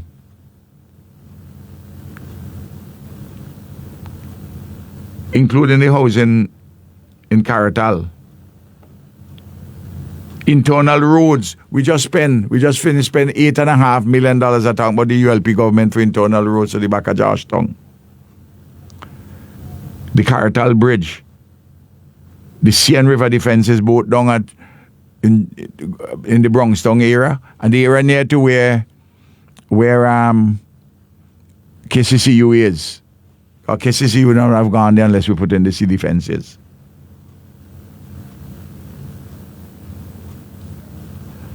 We left a market under construction. It's stalled because we want people bring a lot of produce now to sell on Fridays and Saturdays. Want to improve all of that. The internet, bling. The $80 million which we did for the internet backbone throughout the whole country and from Kingston going right down to the Grenadines, which connect with Grenada and also we connect with St. Lucia. Plus another $80 million dealing with the Caribbean Digital Transformation Project. All those, World Bank Finance, we borrowed the money from the World Bank. All them are good debt or bad debt? Good debt. In any case, those are very cheap money, long periods to pay back, low rates of interest and long periods to pay back. All those things impacted Georgetown, you know, positively. So that Georgetown has been brought back alive and is being further developed. And it has its own internal dynamism. Correct. And I say that, but the medical, the health and wellness and sporting services, that's where I started. But I had to give you, bling, the whole vision. And where you come from. And how you had to conceptualize it. And bit by bit by bit. And you couldn't do everything one time. I remember NDP man met me at the time. I just spent over $50 million on the Modern Medical and Diagnostic Center. He come to me. Okay, so you build this thing. What happened to the market? Which you're supposed to build to. I wanted to cuss him, but I had to bite my tongue. I really wanted to cuss him because I know the market was on its way now. But it's like, for them, it's pure mischief and a never-ending treadmill. And now they get it to run. They're messing it up. Ralph make it look easy, and they don't know what to do. A lot of confusion. Circus activities. Of course, there's still things still needed to be done in Georgetown. The Bronxtown playing field, which I had asked for a survey to be done to see what we can do. There, we had to do city fences there, some one other places. We need more help in housing. The lands available are very limited now. The state hardly has any lands there remaining. We have over in the north, we know the area. But if we have to get more houses, more land for us in Georgetown, we'll have to we'll have to buy land for distribution, private lands now. But don't think the NDP will do any of that, because they cut back the budget and they're spending all around, including in housing. No. We see, I want to revert. So Bling, what you see happening in Georgetown, I just want to say this. It's not an accident, It's a vision put into policy, put into programs, put into projects and programs in different areas. That is what you see happening there, I had outlined the vision, I remember Lolly telling me, he said, Comrade, I listen to you carefully, that's why I started to do certain investments and I started to change in doing certain things. She listened to me as to where the direction I was going. And other business people listened, including businessmen from overseas. Up in Monbentik is an overseas businessman who took over what used to be called the Monbentik shop, which was built out by Humphrey, a former policeman who died. Good man. And you have a number of activities up there. That's why I talk about the Georgetown conurbation. But Georgetown had to be the hub. No. As a boy, I used to be in Georgetown all the time. And my first job in Bling, when I left grammar school before I went off to university, I took a gap year. I taught at Bishop's College, Georgetown, which was the forerunner to the Georgetown Secondary School. So, I know the people in Georgetown, like my family. I got family too up there. My comrades, I know every area and I know where to find who and so on and so forth. And I have a view and a vision for every single community within my constituency. And build it out bit by bit by bit, as the resources and circumstances admit. And amidst all the challenges, we have seen the advances which we have made in that constituency. But we are dealing with Georgetown. I'm going to start by way in which, so if you run down the Modern Medical and Diagnostic Center, you're running down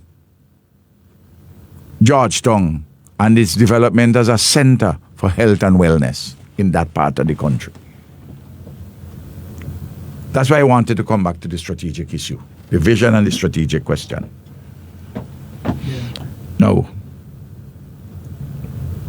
we heard the recent announcement about police promotions. I have been trying to see if I could find out, Bling, whether these promotions have actually taken place or these are recommendations. Now, last week I spoke and I hadn't read the stories, Bling. Remember that people are calling in? Yep. And I pointed out, because I'm always fair and reasonable. The caller had called and the caller was making not necessarily critical comments about the promotion of Dwayne Bailey and Buju Bailey. And you notice that I said that I consider that both of them to be good police officers. And I have no quarrel whatsoever with their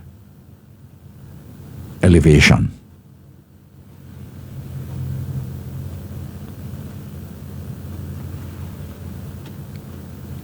I have a big quarrel with the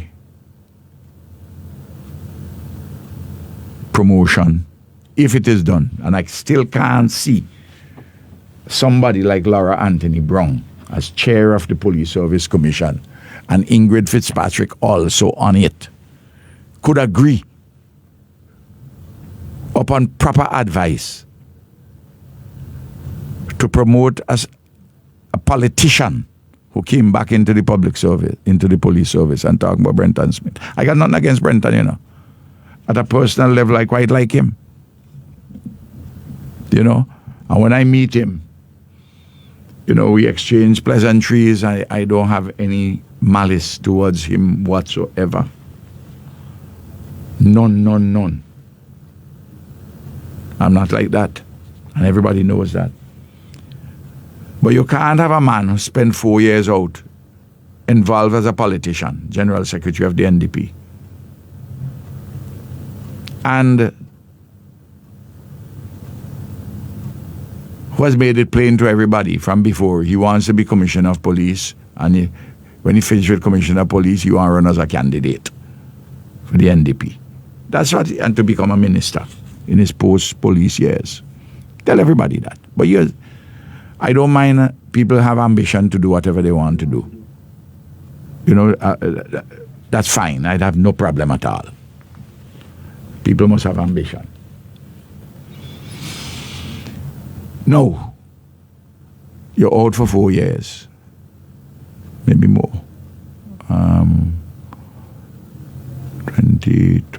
4 or 5 years. Out for 4 or 5 years. You're a politician. You're a station sergeant before you left. Well, he might have been promoted if he had stayed to inspector, maybe even to ASP, assistant superintendent.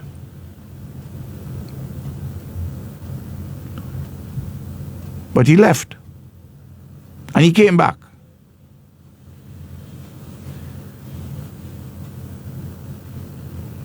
As a station sergeant. Again, I have no quarrel. Even though he's a politician. I say, COVID, bling, came to us like a thief in the night from outside, discombobulated the society. Certain decisions had to be made by people and made. Look, we had to take decisions to save lives and livelihoods. If some people have some reason not to want to take the COVID vaccine, whether it's religious or health related, provision was provided for those exemptions. People tend to forget that. Provision was provided for religious and health purposes. And people must remember this, that the only persons for whom there was a requirement for vaccines was those who were on the front line. People must remember that we had the most liberal system in handling COVID. The attack on us by the NDP at the time was that we put in economics above people's lives.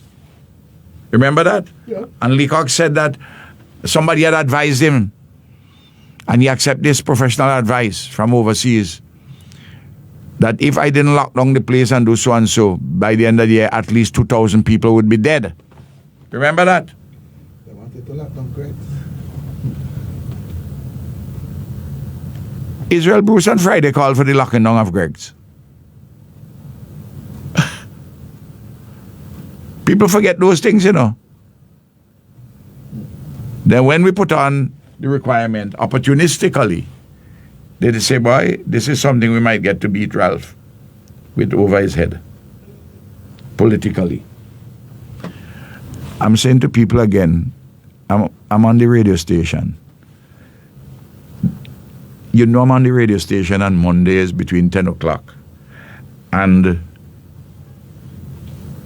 1 o'clock, 1:30.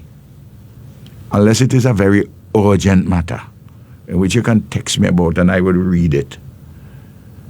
You don't need to keep calling, you know, because you're doing that. I'm just, you know, I wouldn't answer the phone unless, as I see, if it's something with of absolute urgency, and I keep it on just in case some emergency has arisen. But apparently, persons not paying attention to that. But that's where we are. Person may say, well, why I don't lock off the phone completely? But I don't want to lock it off completely because I don't want, if anybody call and I recognize them. No. So, the irony, the amazing thing about what Leacock announced. Leacock said that he is going to put Smith. He says Smith is going to be an assistant commissioner of police. I don't know whether the Public Service Commission has already made that decision. But how can a minister see what somebody is going to be? You wait on the authority, the Police Service Commission. Yep. Eh? You wait on the authority to tell you that. It's not in your place to announce that you want them to do that, or they're going to do that. Or even if they have done that, they're the ones who are supposed to make the announcement through the proper channels. But he can't contain himself. I don't know what's happening to him. No. He says that he's going to be assigned the role of the human resources person. He says that he's going to be the person who is in charge of dealing with issues about promotions, all the human resources issues. He says that he's the one. Smith. I thought that the person who dealt with promotions is the Commissioner of Police. I thought that was the case. Human resources manager could advise on that and be very important in streamlining processes. I think I'll have to switch off this phone because Put it on silent. No. Even though it's not on, even though it's on silent, if I have it close to me, it would still create some problems with the reception. People have told me that. So I have to switch it off, unfortunately. So if anybody tried to get me there to get my security officer, I try my best. No. So here we are with Smith. But Leacock says that Smith is going to deal with promotions to make sure that there is a system where no politics, no friend, nothing at all, objective criteria. But the very man who you put to do that, forgetting the legal issue, that's the commissioner who is responsible for certain things. It's almost like he's saying that part of the commissioner's duty is going to be done by Smith. But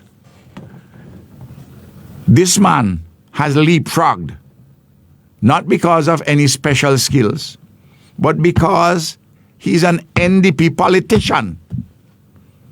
So the man whom you say you're appointing to cut out political preferences in the police force, cutting out friend arrangements, that very man is promoted not because of any special set of skills, but he skipped from station sergeant to ACP because of politics. There is no way that anybody can come to any other conclusion. So Leacock talks this thing. I know that many of the NDP crazies love the fact that Smith has been elevated in this way. You know what I mean? Some of the very crazies who don't like Leacock, who fight on Leacock too. Well, they're not the only one in the party fighting him down. But that's a separate question. I'm keeping my focus on these announcements. Are we having a usurpation of the functions of the Commission of Police? Are we having a usurpation of the functions of the Police Service Commission? Are we having a usurpation of the functions of the Prime Minister? Because the Constitution does not give the Minister of National Security a say as to who should be the Deputy Commissioner. A formal say that is. Or the Commissioner of Police. In the Constitution, the only person who is infused in that process of linking with the Police Service Commission, but only in two positions, the Commissioner of Police and Deputy Commissioner.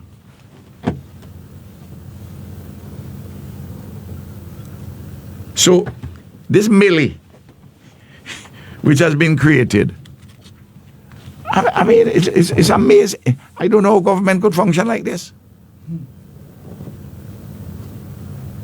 You have to respect the legal boundaries,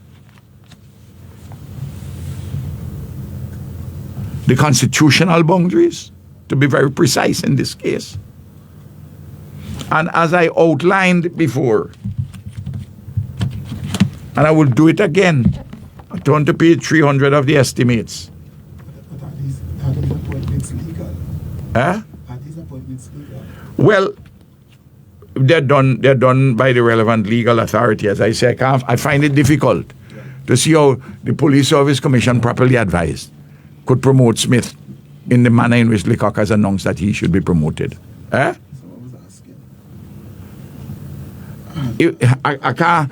You notice I say, I mean, I have confidence in the judgment of Laura Anthony Brown. And as chairman of the Police Service Commission, I'm absolutely sure that if she's properly advised, she would say to the permanent secretary who would send on these things to the chief personnel officer. She said, permanent secretary, you need to tell your minister that this thing can't be done like this. And that if the permanent secretary says, well, the minister does what he has done, she would say, well, I need to have an appointment to see the Prime Minister to talk to him. That's how I can't believe that the Police Service Commission, properly advised, could appoint Smith as Assistant Commissioner of Police.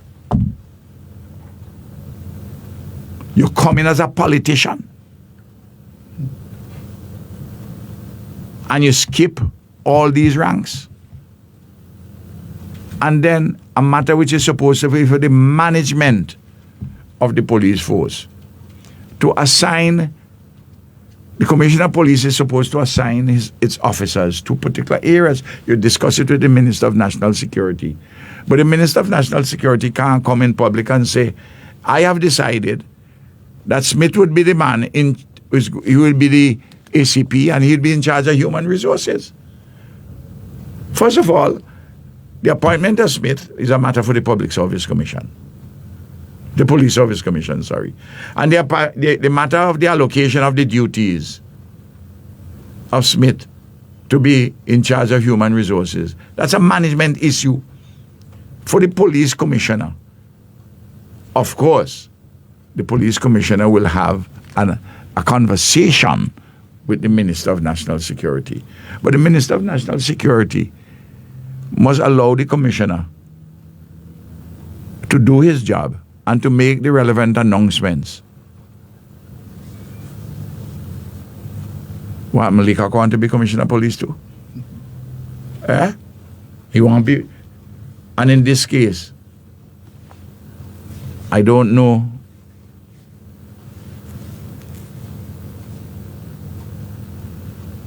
I would have thought when it comes to Deputy Commissioner of Police and Commissioner, that he will say, well,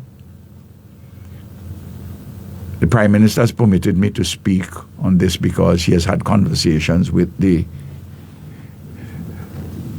chairman of the Police Service Commission. If the Prime Minister want to be a silent Prime Minister. So, but let me go through the numbers again. You have 116 police recruits. Those are ones who are going to training. We had passed a law to distinguish between that rather than a person being sworn in as a police officer, when he goes into training, that he's a recruit, and when he finishes his program, he takes his oath as a police officer. All right? And there are good reasons for doing that. And I've noticed that they've kept that. Then you have 784 constables, police constables, on the establishment. 784. The recruits are not for politicians to determine.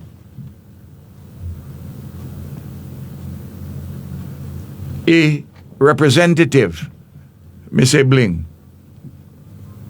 I write a recommendation for John Brown, who I know is a good boy, a good young man. He's done so and so and so and so.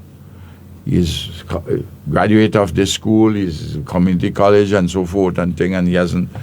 And I recommend him as somebody who should be given consideration. Yep. In relation to the constables, those are the people who will come out from the training school, which no politician have any say over how they come out. And then for persons to be promoted, one of the problems is this. You only have 104 corporals, but you have 784 constables. So, only one out of almost 8 constables would be eligible for a position in an absolute sense. But sometimes, if you have, let's say you have 100 constables already, corporals already, and you need Bling to get 4 more corporals. That means it's 4 out of 784. You see the point I'm making? Eh? I know a number of constables get frustrated that they don't get promoted. Because the road up, the number up, which is on the list, is fairly narrow. And as you go up further, the same thing. Sergeant, 61. Station Sergeant, 27. Inspector, 24. Well, up to Sergeant, the promotion to Corporal and Sergeant, that is in the power of the Commissioner, not the Police Service Commission. It's only from Station Sergeant going up. Bling. Only from Station Sergeant going up. So 61 sergeants, 21 station sergeants, 24 inspectors, 14 assistant superintendent of police, 11 superintendents, 4 assistant commissioners, 2 deputy commissioners, and 1 commissioner. So in one fell swoop, you move a man from station sergeant, a politician, and carry him into the ranks of the top 7 police officers. That is to say, 1 commissioner, 2 deputy commissioner, 4 assistant commissioner, and then they have the Minister of National Security carving out his job in charge of promotions, human resources, other kinds of things, and so on. Publicly. No, man. I don't see that Vincentians. If the Police Service Commission errs in this way, makes the error in this way, it means that they, given the composition of the Public Service Commission, I would say that they would not have been properly advised. But I can't contemplate that these persons would make such a decision. So maybe that decision has not been made as yet. Maybe that is Leacock has jumped the gun. I don't know. I haven't seen something formal coming out with the promotions. But the other thing is the way in which they're presenting it about other individuals. You can have a discussion with the Commissioner of Police to assign Superintendent Ballantyne to provide support for security in the police, in the schools. I talk about the bad idea of putting the police officers in schools. There's a separate issue than having a police officer assigned to the Ministry of Education to help to provide guidance as to how you deal with security in the schools. Because we did that. But in 2011? Yes, we did that. And those officers did good work. You know, those officers did good work. 2 of them, one first and then another one. They did good work. And subsequently. But you don't make it appear as though Ballantyne was a fantastic policeman who was in charge of crimes in the country. Then he was in charge of the Georgetown district. Then you put him down in Caliacua to make it appear as though, at least in the public domain, as though he's been shunted aside because you have to make space for persons whom you consider to be superior persons. No, it's not every superintendent that you will have necessarily going to be advanced to ACP. But a superintendent, one of these, bling,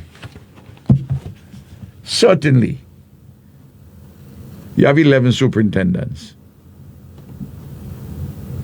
I would think that these 11 superintendents will find themselves hard done by, having stayed around, done all the heavy lifting, while a man went off in politics, that he'll find it hard done by. They will find it hard done by. Of course. So too, with the 14 assistant superintendents of police and going down the ranks. Now, you may find occasionally that you may have to skip somebody in the ranks.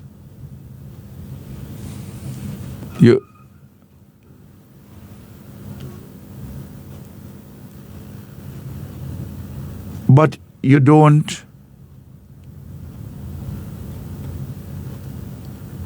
When a person is enwrapped in politics, Toussaint was skipped from by Sir James from the position of ASP, to commissioner.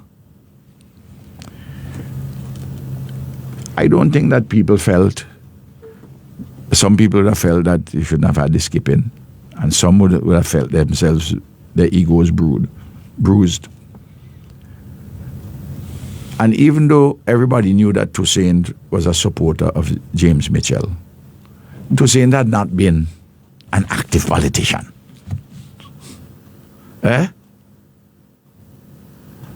Was in the case of, even very differently too, when Keith Miller being made assistant. He was made assistant commissioner of police at the conclusion of his studies as a lawyer when he got his bachelor's degree, and then subsequently, shortly thereafter, he was appointed as commissioner of police. But he had never had any link with any politics at all. So there are circumstances in which you can see individuals being quote unquote skipped. But this one is done only on the grounds of politics, and it is inescapable. This is not denying that Smith is a university graduate, he's an intelligent person, but you are station sergeant, you left, and you're now within the top 7 persons in the force. You're announced by the minister, who is a politician, and he's announcing your duties. The thing is mind-boggling. So this will have serious repercussions in the society and inside of the police force. Let us say that Smith makes a recommendation to the commissioner in relation to somebody when they have their senior staff meeting, or some issue dealing with discipline or something, because given the wide berth with human resources, which is defined by Leacock.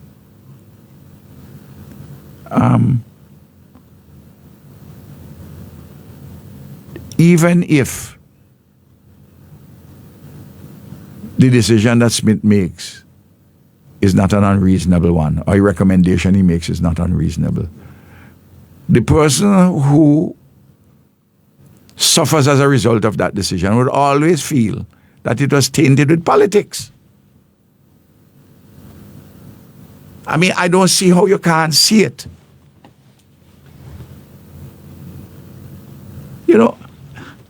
I could understand you. I help the man so that by the time he reaches, get the pension. Bling, you give him inspector, You know what I mean? I don't know what his age. And if he does their thing a little later on, you carry him. But this is so blatant. It is too obviously political.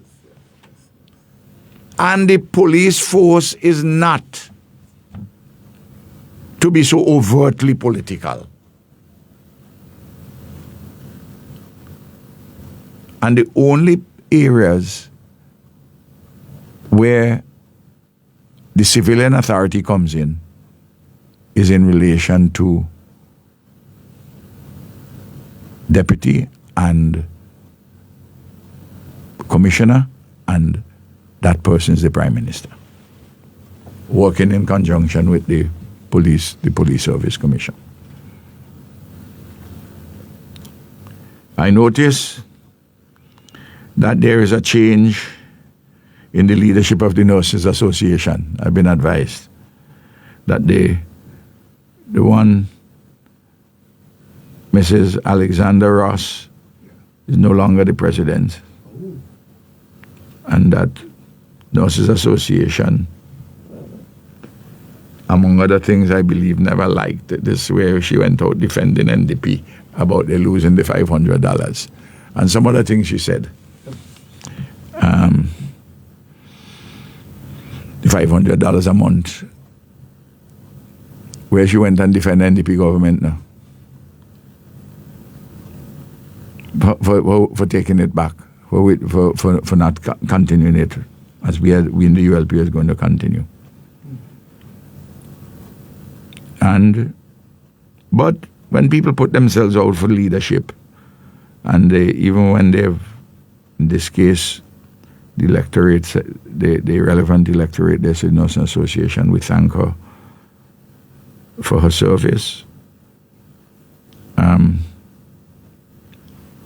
She may well continue in seeking to lead in the nurses profession in some way or the other, or even the Nurses Association. But you have a new president, Nurse Stowe, Melissa Stowe, and Nurse Horn, Staff Nurse Horn, I think is her name, as the vice president, and I wish them well. And they know that they will have my support in any reasonable pursuit. They know my maturity and wisdom and my reasonableness.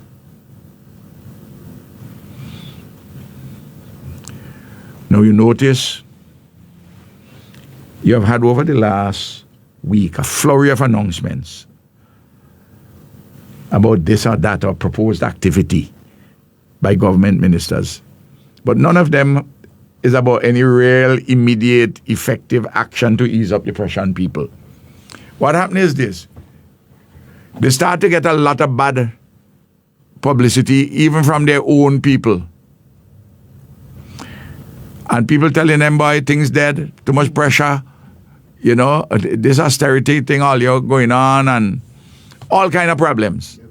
People trying and say, this ain't done, you promised this, how that happened, you're backtracking, you ain't doing this, you're disorganized, you're falling apart, people listening to Ralph, people are paying no attention to you. Even Leacock saying that I run in a parallel government. Because permanent secretary is listening to me and following my instructions and not following the instructions of the NDP government, and that they must give their loyalty to the Friday administration. Listen, a public servant must give loyalty to an administration. A public servant has allegiance to the government and people of St. Vincent and the Grenadines, and to follow the laws, regulations laid down, and policies, programs and directives in relation to those things which are lawful. That is why, let me say this, Bling. Since I'm no longer Prime Minister and leader of the opposition, I have never called a permanent secretary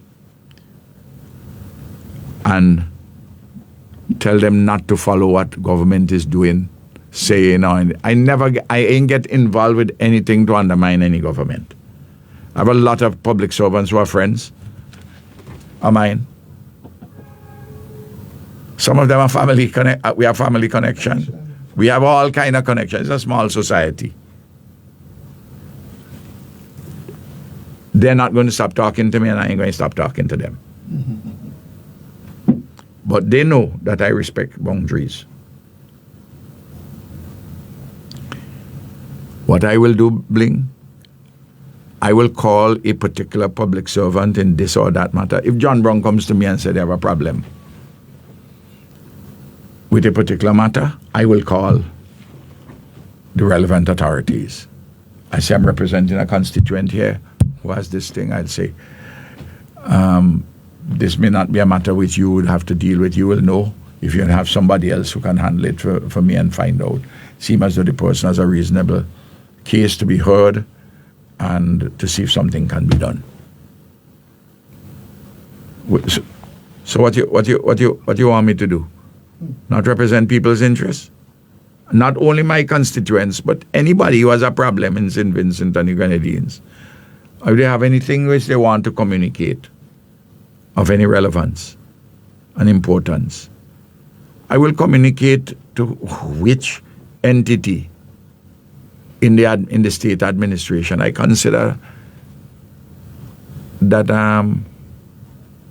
should be done. If I call the person and the person says to me, Dr. Gonsalves, I can't talk to you about this thing. I'm head of this statutory body, or I'm this thing and so on. I will come on the radio and say, I call so-and-so to ask them about this. And they tell me they can't talk to me. I say, well, if they can't talk to the leader of the opposition, I'll bring them before the Public Accounts Committee to talk to me.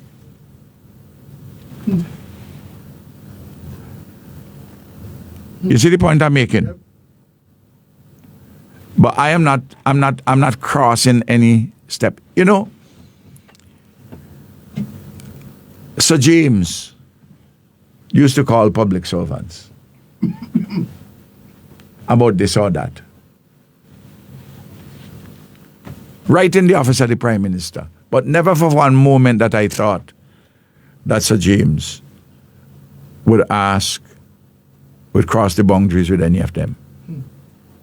And if they did, I knew the public servants would say to him, I don't know. And he will get the message. But as far as I know, he never crossed that boundary. You can't stop. Arnim used to do it too, when he was leader of the opposition. Again, I don't think that Arnim would have done anything to undermine the public servant's integrity. I don't think so at all. And the public servants know that I also would not do so. But apparently, under the NDP dispensation now, nobody must talk to the public servants, only them alone. And must bully them. So they had this, because so much pressure, there's a flurry of announcements. Let me deal with some of them. Let me deal with a few of them. The Minister of Tourism said that their target is 2,000 hotel rooms over the next 2 years. And they said that we have a bumper season. The tourists are coming. They say last year we had a record 120,000. Who was in office last year? Who was the Minister of Tourism? Wasn't Carlos James?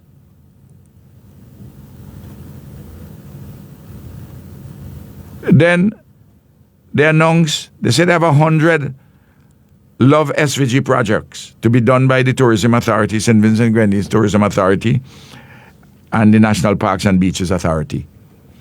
But when we established the Tourism Authority and the National Parks and Beaches Authority, the NDP opposed their creation in the Parliament. Yeah. So we're just creating institutions for the sake of creating institutions. Yeah? And what are some of these 100 projects? Didn't understand. You know, one project is to put 2 bins at a site. Another project is to Another 5 projects is to print 5 sites, 5 things at different. I mean, what is this about? Some simple administrative things you want to dress them up?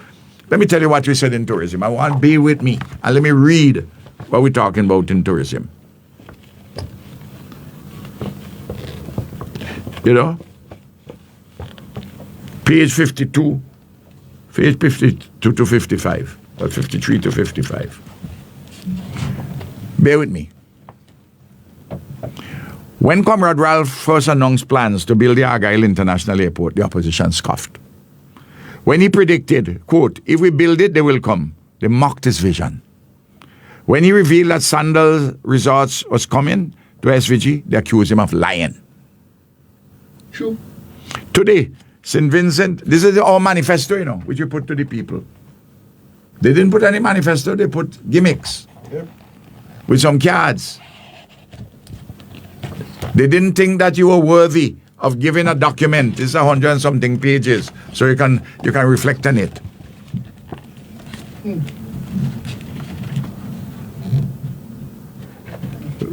Went on. Today, St. Vincent and the Grenadines boast the fastest growing tourism market in the Caribbean.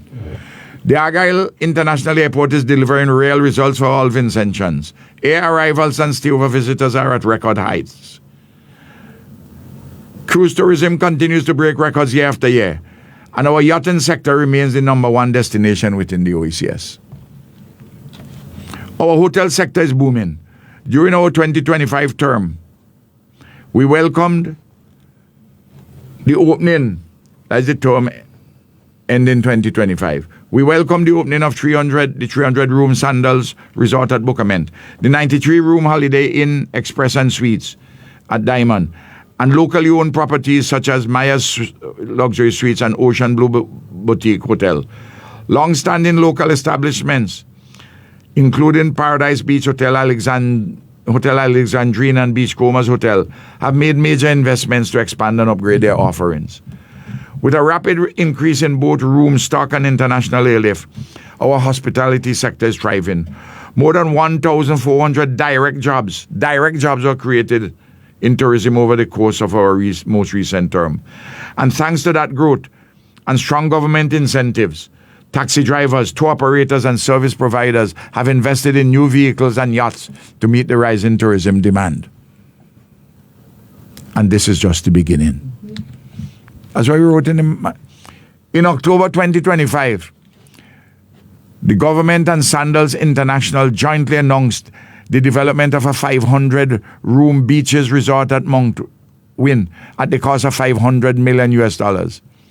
At the same time, we have completed initial agreements with investors to launch the construction of an all-inclusive 300-room Marriott Resort at Peters Hope and the development of the 150-room Cumberland Bay Resort and Marina at Cumberland. Together, these 3 world-class resorts and other hotel development will create nearly 2,000 additional hospitality jobs along the Leeward Coast. On Palm Island, new investors are undertaking a $400 million post-burial reinvention of the resort, bringing high-quality job opportunities to the Southern Grenadines. Since the opening of the Argyle International Airport, air access has been transformed. We have gone from 1 weekly flight out of Miami to direct flights from Atlanta, London, Miami, New York, Charlotte, and Toronto. From one international airline, we now welcome regular service from Air Canada, American Airlines, Caribbean Airlines, Delta, JetBlue, and Virgin Atlantic. Comrade Carlos James is spearheading a true tourism renaissance, one unlike anything SVG has ever seen. He has established a full sailing week in the Grenadines, expanded opportunities for tour operators, and worked with airlines and hotels to strengthen and sustain our tourism boom. But none of this would have been possible without the Argyle International Airport, the game-changing project that the NDP fought against every step of the way. They questioned its feasibility, disparaged its vision, and even wrote to the Eastern Caribbean Civil Aviation Authority, begging them not to approve its opening. It was a disgraceful and unpatriotic display. And now, even with our tourism sector booming, the NDP remains bitter. Their members are on record saying, they're parliamentarians, People who are now in the parliament of St. Vincent, they're on record saying that they would, quote unquote, limit investment from Sandals, Marriott, and other developers. Not because it's bad for Vincentians, but because it threatens their political influence. That kind of backward, self-serving thinking has no place in modern SVG. The ULP understands the power of a strong, inclusive tourism sector. One that creates direct linkages to farmers, fishers, local suppliers, and entrepreneurs. We know it creates jobs, generates wealth, and drives national development. That's why we have developed a bold, forward-thinking plan to grow our hospitality sector. Anchored by the Argyle International Airport, a transformative project that only the ULP had the imagination, determination, and leadership to bring to life. And then we have a section here, Bling, what we have done. And we have another section, what a difference the vision makes. I'll read it. What we have done, introduce generous incentives to taxi drivers and tour operators to allow for fleet upgrade and expansion. Launch Sailing Week in the Grenadines to build upon our position as the region's leading yacht destination. Supported multiple festivals, including Cannabis, Ital Fest, and the Emancipation Cricket Festival. Enhance the capacity of SVG Tourism Authority to promote destination SVG and negotiate with airlines. Welcomed Air Canada, American Airlines, Caribbean Airlines, Delta, JetBlue, and Virgin Atlantic to the Argyle International Airport. Provided fiscal incentives and duty waivers to importers of yacht taxis, tour buses, yachts, and powerboats. Partnered with private investors for the creation of the world-class Canawan Marina. Developed a partnership with Sandal Resorts to train Vincentians, hospitality workers in other islands, and provide formal hospitality education at Sandals University. Built, opened, and operated Holiday Inns Express and Suites at Diamond. Established and expanded the tourism police unit and improved harbor patrols to enhance safety of tourists. What we will do in our next term. This is what we promised we are going to do if we are re-elected, Work with Sandals Resorts International to complete a 500-room US $500 million beaches resort by the end of 2027. Work in partnership with international partners to complete a 300-room Marriott by 2027. Facilitate the build-out of additional hotel expansion, including Palm Island, Cumberland, Peters Hope, and Private Mountain. Initiate the planned expansion of the Argyle International Airport to upgrade check-in, departure, and arrival facilities. Build upon the successful launch of the Sailing Week to establish SVG as the Caribbean premier yachting and diving destination. Create an underwater diving park in the Villa Fort Duvenet area. Build out and enhance eco-friendly and sustainable tourism sites, including the new Petrogift Park in parks in Argyle and other historical sites at Rabacon, Richmond.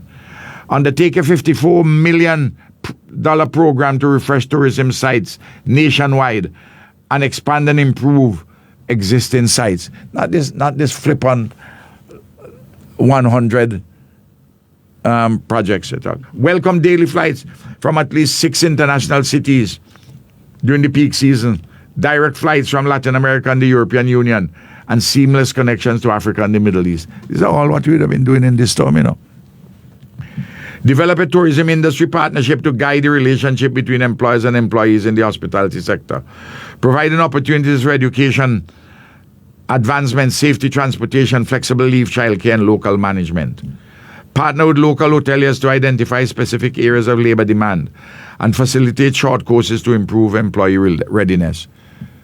Conduct a massive beautification program for Barley, Caliqua, Chateaubelair, Kingston, and Layou to make these cities and towns more accessible to tourists. Introduce in partnership with the private sector a night public transportation service to facilitate locals, visitors, and workers in the tourism and hospitality industry.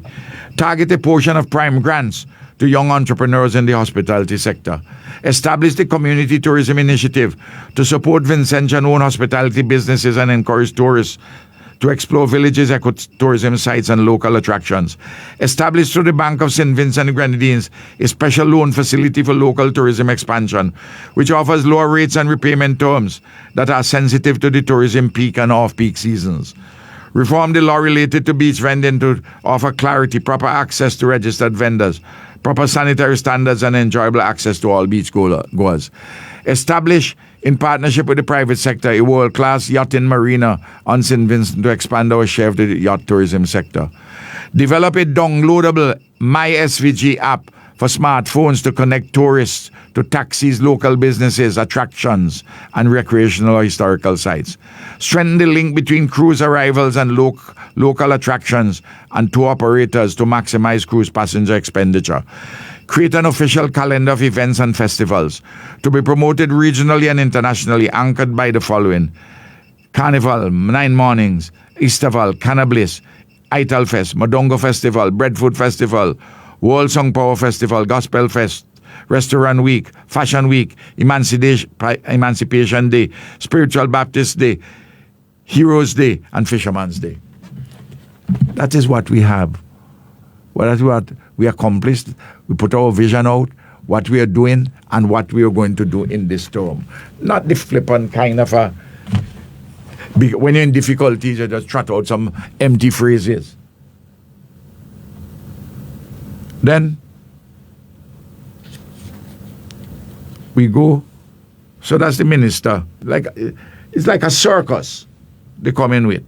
The Minister of Foreign Affairs now. He announced the creation of a Diaspora Affairs Department to replace REDU, Regional Integration and Diaspora Unit, which the ULP got established. So what's the difference? The Regional Integration and Diaspora Unit dealt with regional integration and diaspora affairs. They want to upgrade it as a regional and diaspora department rather than a unit. This is the budget. They don't have it in here. These are the estimates. They don't have it in here. No. The same man, Alan Alexander, who was Ambassador Alexander, by the way, whom they attacked as being made head of it, and attack him for being granted the status of ambassador. If he is going to be our commissioner on the OECS, he has to be given ambassadorial rank. They said it's because he's Hendrik Alexander's son. Well, they go now and they realize the value of Alan. So they keep Alan. He was regional by calling Alan the head of the head of the Department of Diaspora Affairs. That don't increase his salary, you know. I want to turn to page 679 of the estimates to show you what these fellas. And if you only do it diaspora affairs, what happened to the regional part? Let me tell you why the regional integration unit is important. In addition to the diaspora, which we added with it.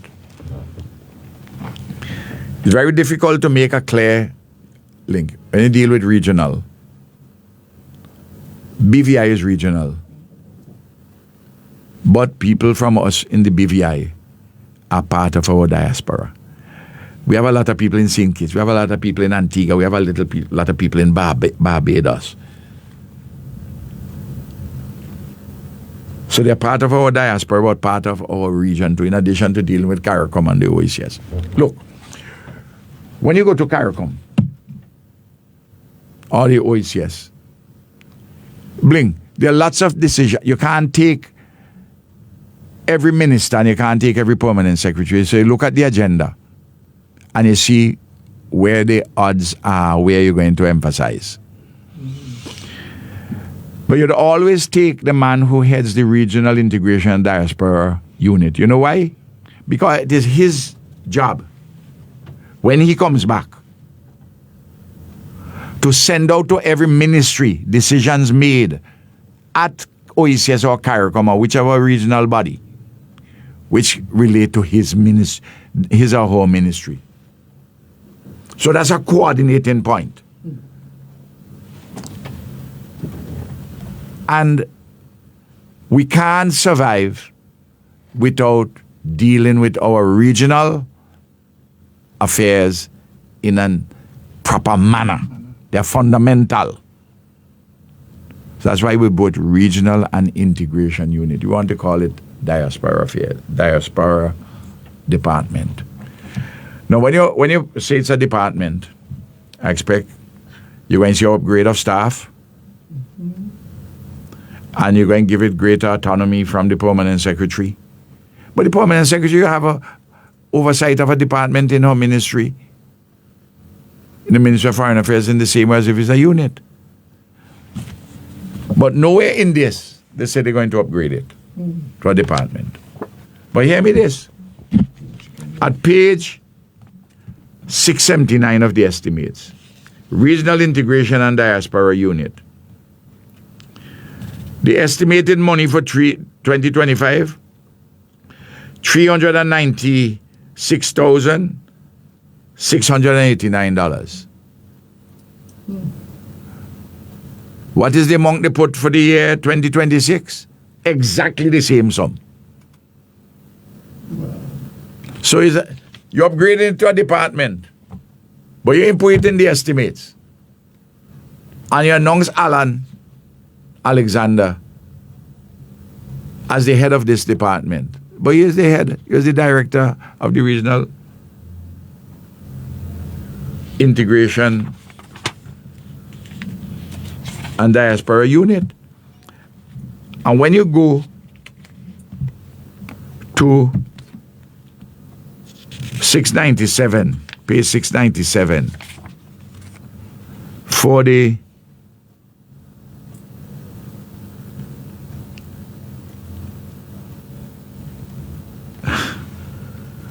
this is almost a cut and paste as what you had for last year, except some of the things which they have here, given the fanfare they go in, is almost laughable. Let me find it in 2020. Oh, I don't have the 2025 here. But that's let me tell you what they say they're going to do for this year. Review and update the diaspora policy and submit for cabinet approval by December the 31st. So they want to review a policy and submit it by the 31st. Diaspora policy. Seek cabinet approval to allow third generation descendants to be recognized and considered as Vincentians by December the 31st. Third, we did second generation. They have it here that they want to do third generation. There's been no public discussion on that. When that comes, we will express our views. Utilize the overseas missions, consulate, diplomatic network to maintain strong ties with the diaspora communities and share development opportunities through consultations or investment forums, securing commitments from at least 10 diaspora investors by December the 31st. They say they want to see if they could get 10 investors by the 31st of this year. This is just a reworking of last year. Leverage diaspora professionals to provide training, mentorship, advisory, support for local small and medium-sized enterprise and entrepreneurs, benefiting at least 10 local participants by December. Now, this is something which is done on a normal, ongoing basis. Then, support at least 3 diaspora-led enterprises to strengthen business operations in Vincent, by generating at least 20 direct jobs and boosting the local activity. The man I tell you from Canary, who got business and who got, he got more than 20 people employed. Alan who down there employing the other local business people. So, I mean, the dancing, but the numbers and what they're saying, this is why I tell you this is pure circus, public relations fluff. No. Then you hear them talking about Invest SVG used to be under the Ministry of Finance. They have it on economic planning. They have it now investment.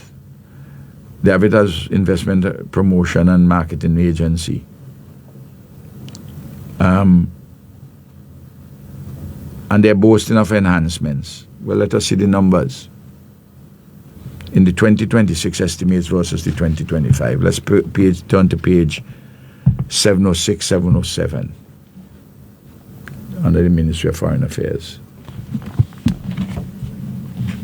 Bling. The money the budget for this year is $1.5 million. The revised estimates for 2025 is $4.4 million. We actually spend $1,990,000, nearly $2 million in 2023. You hear what I'm telling you? No. I tell you the revised estimates was 4,454 for last year. They have 1.5 million as against nearly 2 million actually spent in 2023. No.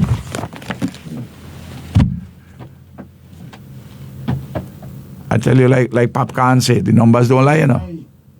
Eh? Numbers don't lie at all. No. This is really a grant to Invest SVG. This is what this is about. I want us to look at page 705 of the estimates for 2026 to see the program of action. And their program of action is really just a rewarding of the program of action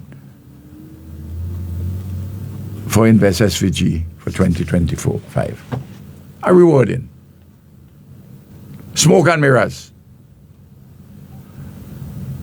And people are asking. People can see the smoke and mirrors, you know. Of course. And people ask the question, where's the beef? Where's the beef?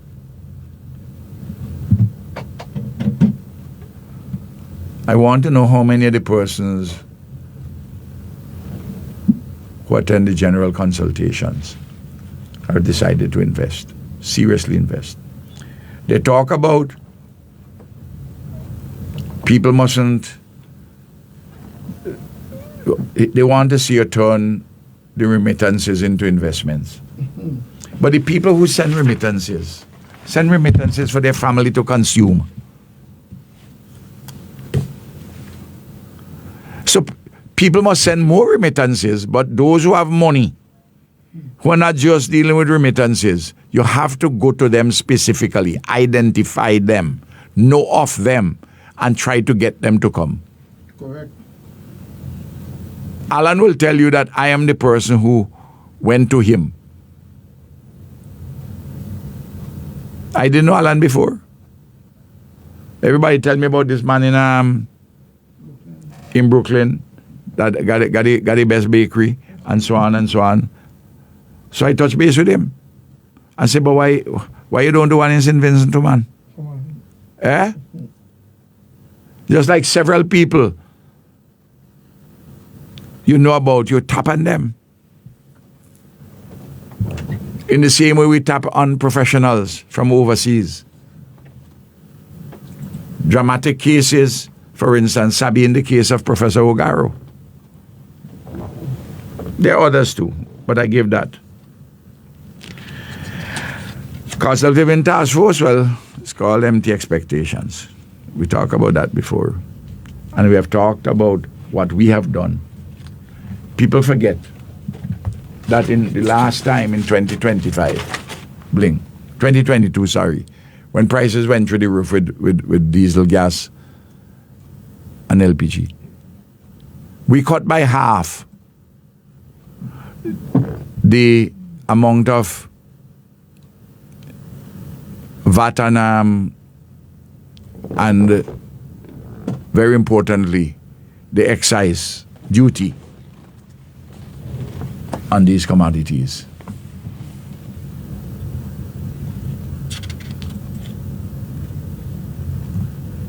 No. You see a flurry of things they want to announce. They want to hold. They ain't set the date yet for gathering of cultivators in Georgetown. They want to hold the MCA, Medical Cannabis Authority. We set that up, you know. The way they behaved in Parliament and wanted to rob it of any effect and wanted us to do irresponsible things. They end up not supporting it. CED, Center for Enterprise Development, is hosting inaugural agro-processing forum. CEDs are always helping people with agro-processors. They're giving advice. I mean, national parks to waive fees for sites for exploration days. They just come out with a string of little things bling. They ain't got nothing substantial to talk about. They ain't got nothing. They think that if them and their propagandists try to have the airways with some Friday in trouble in tongue, you go by the market, you hardly see anybody coming to him.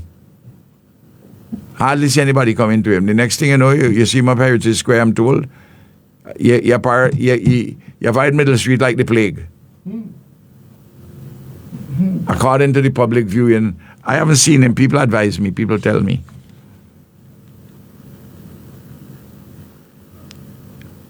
Then Israel Bruce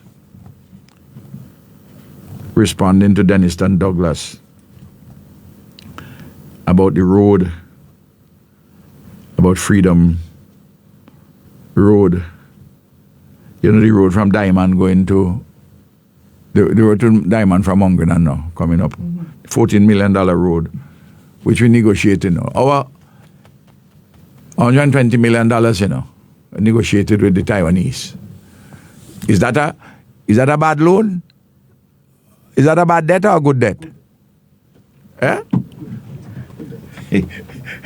To build roads for people? Eh? Now, Denniston wrote and said that, look, when that road started, there was a community consultation. And we see how the thing was going. OECC, the Taiwanese firm, got the contract, as far as I'm aware, if I remember correctly. And they have subcontractors. And Denniston was saying, look, things hold up. And the subcontractor has moved out his equipment. The shed which was there, they knock it down too. Their shed. Yep. Yep. Bruce, man who is famous for eating giant African snails. The snail man. And advising us to produce it. To farm it. But I'll come to that just now. Again.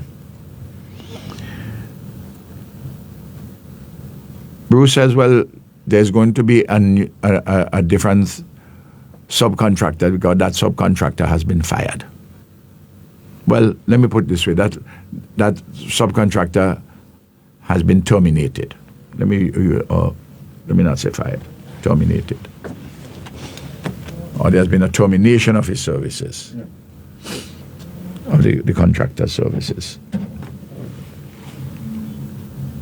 No. Why would a subcontractor's services be terminated? Terminated, he could terminate it himself. Or it could actually be terminated. What are the factors which could arise in any of those cases? First of all, the subcontractor was not doing his work properly. That is one reason. You could, for possibly, I'm not saying that was happening in this case. I'm saying, what are the possible reasons? As far as I know, there is no, in the public sphere, there is no complaint about the work of the subcontractor.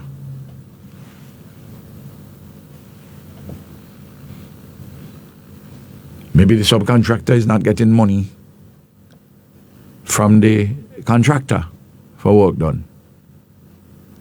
Is the subcontractor not getting money because the contractor ain't get pay from the government and ain't got money to pay on anymore to the subcontractor? What is the reason? Deniston is not wrong. Deniston say, I see a halt. I see a stop. Diamond is a big ULP area. When Saboto was the representative, Saboto went there with other people and they held a consultation. If there's a stoppage, come and talk to us and tell us what is stoppage. Yeah. If they dismantle, if the subcontractor moves out, people will say, wait, what haven't they done with this thing? So you must, don't get on your high horse and treat Deniston as though Deniston is talking some falsehood or something which is misleading. Deniston is reporting what he saw. And he's saying we should have had the respect should have been given to our community to have a consultation or information about what is happening. If there's a termination for whatever reason, self-termination or termination for other reason, tell the people of Diamond.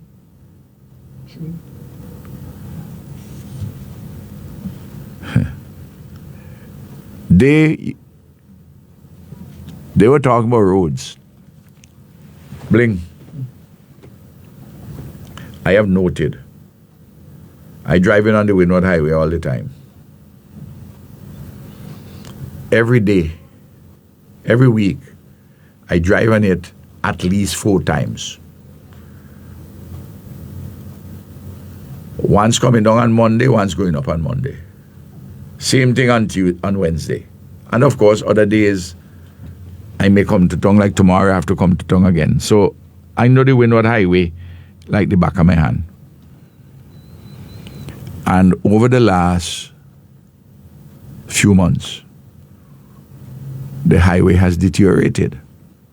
I'm not talking about a couple of spots where,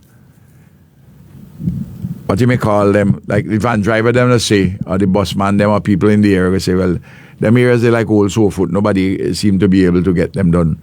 Like there's a little area by Falby Corner in Stubbs, where there's always some problem. Where you patch it break out back, you do it, there's some engineering issue. And a little further, as you take the corner, as you leave in Stubbs to go up to the area of Moncoke, there's an area where, as you come out from the bridge in Stubbs and you're going up, on the left-hand side, that big corner there. So if you see those from time to time, you'll say, well, this is the same old Sofoot. The fellas ain't got the engineering right with the base or whatever is the situation. But Bling, there are so many parts of the road which have deteriorated. This morning I coming down from Goss, and it's visible on Connery long stretch, and at several places as you come all the way into town. I'm saying, if you don't get Bragsa, if you don't give Bragsa some money to do this highway, to patch it, you're going to have to go for a big project, which is going to take some while to have everything done do over, to sheet over. Because it has started in certain areas to deteriorate badly. And I'm saying that. No. Other things to talk about, I just want to tell the public servants who are being bullied, just like I said in relation to Nadia, I have your back. And I see this squad has been selected for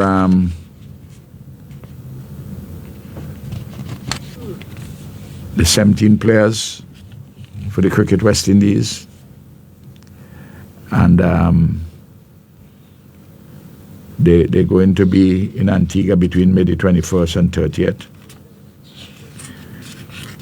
And then the games start in June. There's a train nation. June the 3rd in Jamaica. The ODI series against Sri Lanka. We are ranked nationally, globally, we are ranked number 10. Wow.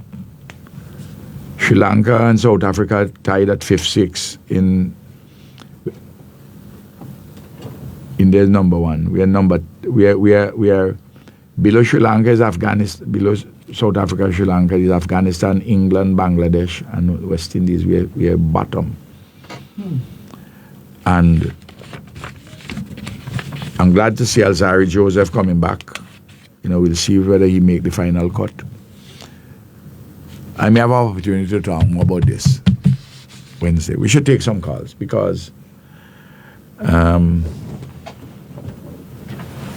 we should take some calls. I think I talked enough this morning. Well, I just realized it's gone past 1 o'clock already. Have been talking for over 2 hours. Over 3 hours. Over 3 hours, sorry. Yes. Let's go. There's while we're waiting on the calls to come in, one person sent in a message. It hurts to see what some people in Union Island are going through. Right now, people crying out for water while others being picked and chosen like human life only matter because of politics. That is wicked and heartbreaking. Water is not politics. Water is survival. Every mother, every father, every elderly person, every child deserve access to water without feeling humiliated or rejected. No one should have to suffer because they support a different party. How can people sit and watch families struggling and still decide who deserve help and who don't? That pain cutting deep because in times of hardship, the people are supposed to stand united, not divided. Some people in Union Island feeling forgotten, abandoned, and treated less than human. And that is hurt. Nobody should ever have to carry. NDP need to remember leadership is about serving all. The people are not only supporters because hunger, thirst, and suffering do not know political color. The people of Union Island deserve compassion, fairness, and dignity, not favoritism. While others suffering in silence, God see every tear, every cry, and every injustice done to people. That is heartfelt. Heartfelt. And to that I say amen. To that I say amen. The government, and in particular Terence Olivier, who is the minister responsible for the Grenadines affairs, as I said last week, has to take personal responsibility for what is happening in not dealing with the remedial efforts on a timely basis. We know that there is a big project which we have, Bling. But you should not have this problem in this particular form that has arisen. As I said last time, when they realized the problem, the drag CWSA in was the Ministry of Grenadines Affairs, which had to be dealing with these things and to seek the assistance from before with CWSA. But when the severe crisis descended upon them, and by the way, to be fair to CWSA was talking about it. I spoke about it here in the middle of March, you remember? Bring the analysis which I did for the hemisphere, for the region, for St. Vincent and the Grenadines. CWSA put out notices to be fair to them. But it look as though nobody inside the Ministry of the Ministry of Grenadines Affairs was paying attention. Because CWS, Ministry of Grenadines Affairs, is supposed to deal with the water issue in the Grenadines. True. And Terence Oliver, as a Union Island man, he apparently didn't know this basic thing after all the years. I don't know if he thought of CWSA. So, at the last minute, they had to get CWSA to help them. And they play the politics on the ground with who to distribute water and who to give.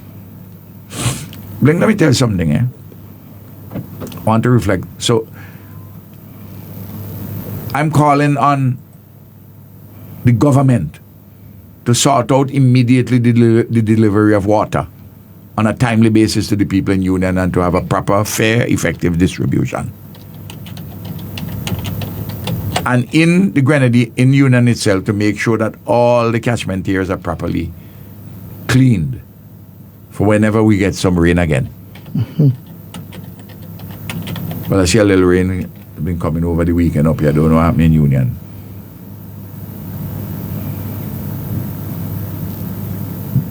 The people in Union, I must tell you, Bling, historically don't like to drink the salt water. They don't like to cook with it. You say it has a kind of brackish taste. Some people get accustomed to it, some people don't. But we have to make sure that the money is spent to take the water. Cummins is right that it is very expensive to transport the water. But that is what you have to do now. Mm-hmm. Because of the situation. Let me tell you, during Beryl, Bling, I see the Sebocana one that the developer in the north is not producing as much water as before and not delivering water to people, and that is part of the problem in Union, in Canawan. During Beryl, when the problem arose, I had made arrangements, Bling. I'm telling you this. I didn't have to do it because I contacted the relevant people on the ground and the problem was solved. But the developers, well, some people acting on behalf of the developers are saying that they're not delivering any water. But I had made arrangements to take control of it, I contacted the man who was in charge up there of the water system. He says instructions which are coming are problematic. I say, if the issue arises that the government takes possession of it, goes on site and takes possession of it, would you operationalize it? He said, well, if the government takes possession of it and they want his help, he will do it. Are they going to take extreme measures, I will not stand by and watch problems like this arise. I'm just telling you, apart from the details, my mental attitude to these things. That's why I tell that person there, amen. I feel it. I got several messages from Union Island, from people, including who supported the NDP in the past. Say, Comrade, we made a mistake. They call me Comrade. We made a mistake. There are people who went down to Canawan over the weekend, talked to me this morning about what they're hearing also in Canawan. One person who belonged to the spiritual Baptist faith said he had to close his ears. He said when they're telling him, we want back Ralph, he said to them, he said, I'm closing my ears because you all had him. What you all did? He said he wanted to close his ears from those cries. Called me this morning. There is pressure all over.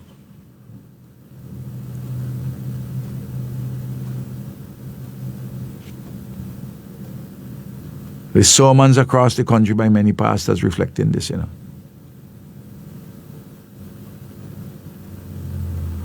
But we're not hearing enough of the church leadership speaking out.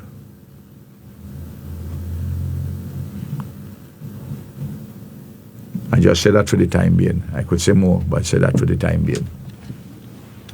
Do you have any more questions on the Yes. we could answer them while we get to take from the callers. Good morning, Dr. Ralph Gonsalves. Do you know of the salary of the new executive director of Invest SVG? They're asking the question. No, I have not. I have not been informed. I don't know. But the salary of the director of the Invest SVG, the new director of Invest SVG, would have to be in a document, which would be in the courthouse, because it's a contract between the government. She's not a public servant, so it has to be a contract, and the contract has to be registered. It takes a little while between when they're paid, and when it's registered now. But within a short period of time, it might have been registered already. I could find that out if there's any registration. Is the person suggesting that the contract is more than the previous one? Yes. Well, we'll find out shortly. And they should. Well, there are a lot of things they haven't said, They haven't said, for instance, how much money Friday is paying for rent. I raised that already.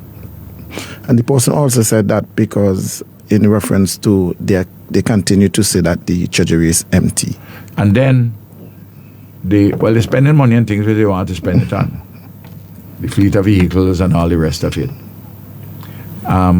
Then,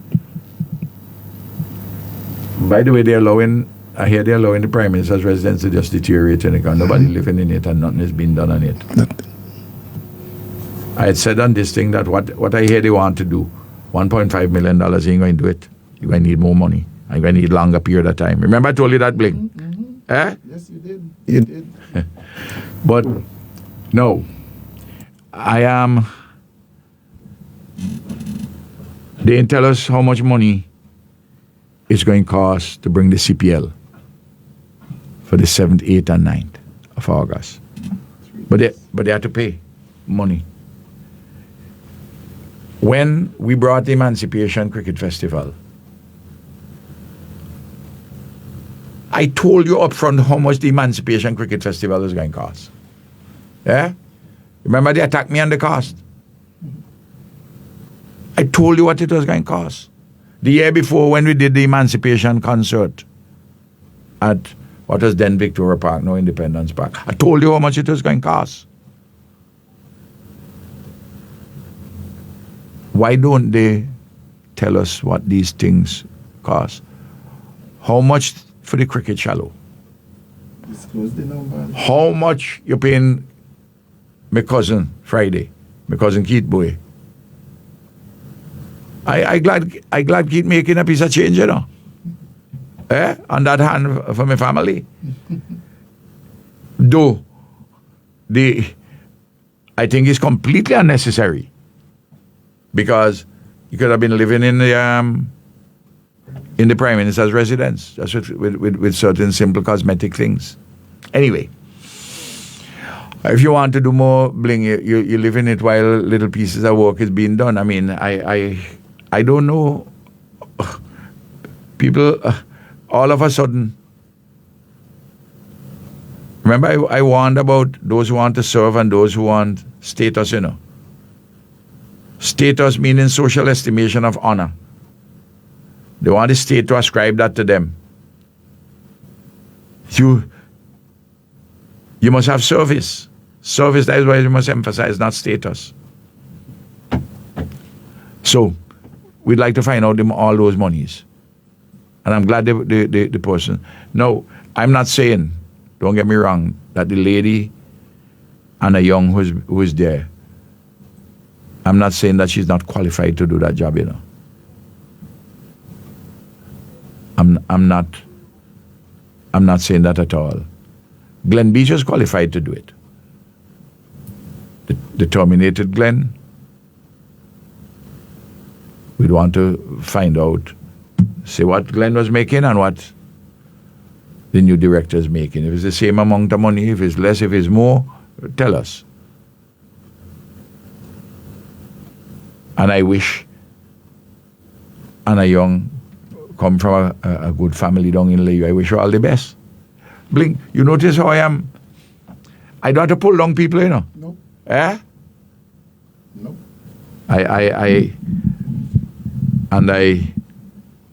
And we will see what are the outcomes and so on. Similarly, Kevin Hope, who is the I believe he is the head chair of the board, and who is here. We don't know what his salary either as advisor.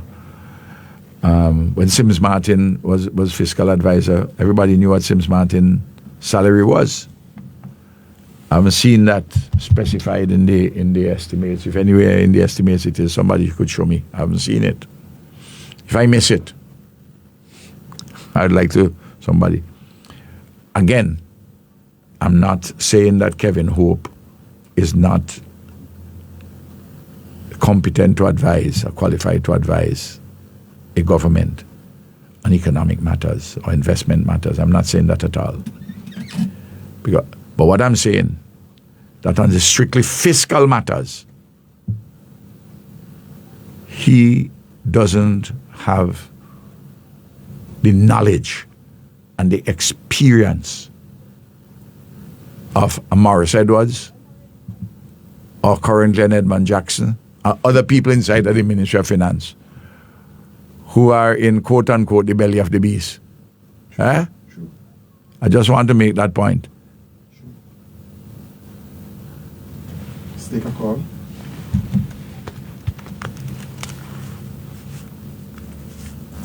Hello. Hello, good afternoon. Good afternoon. Good afternoon. Yes, good day, PM. Hey, I'm Bing. good day, my brethren. Yeah, keep the fire burning, man. Thank you. PM, not to say, my Prime Minister, not to say we are making a mockery of them, you know. You only Moses was on here was you.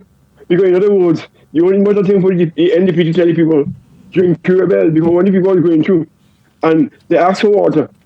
At the fourth time, Moses tried the rock, and water came. When the second time now, when he had to strike the rock, he had to speak to the rock, speak to a heart, and let it feel. So now the people then know, they have in a place, like, you know, they're singing a song. Guide me, O thou great Jehovah. I'm a pilgrim in a van. Because I remember carrying on a water project in Trinidad. And the representative said, my brother, anyway, people there, water is life. Water could go anyway.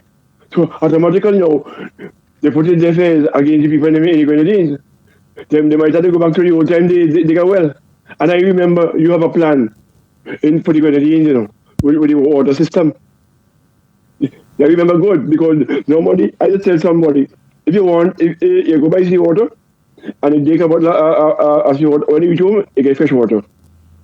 In the Muscle, I don't know if you have experience, in the Muscle, you come fresh water. So if that's the case, they better start from the water from the sea. So you keep on the fire burning, and we are all the way. Thank you. Labor never die. Thank you, my brethren. Labor never die. We stand firm. Thank you very much, Comrade. And you see, I lift up my eyes unto the hill. Thank you God very bless much. you and you're most welcome. Mm-hmm. Thank you. Thank you. Other callers? Yes, there's another caller. Yes. Comrade, good afternoon, good day, Bling, Good day. afternoon, good afternoon, day, love. good day. Yeah, Comrade, you talk a lot of things today. And I feel it much for some of them, but one stand out.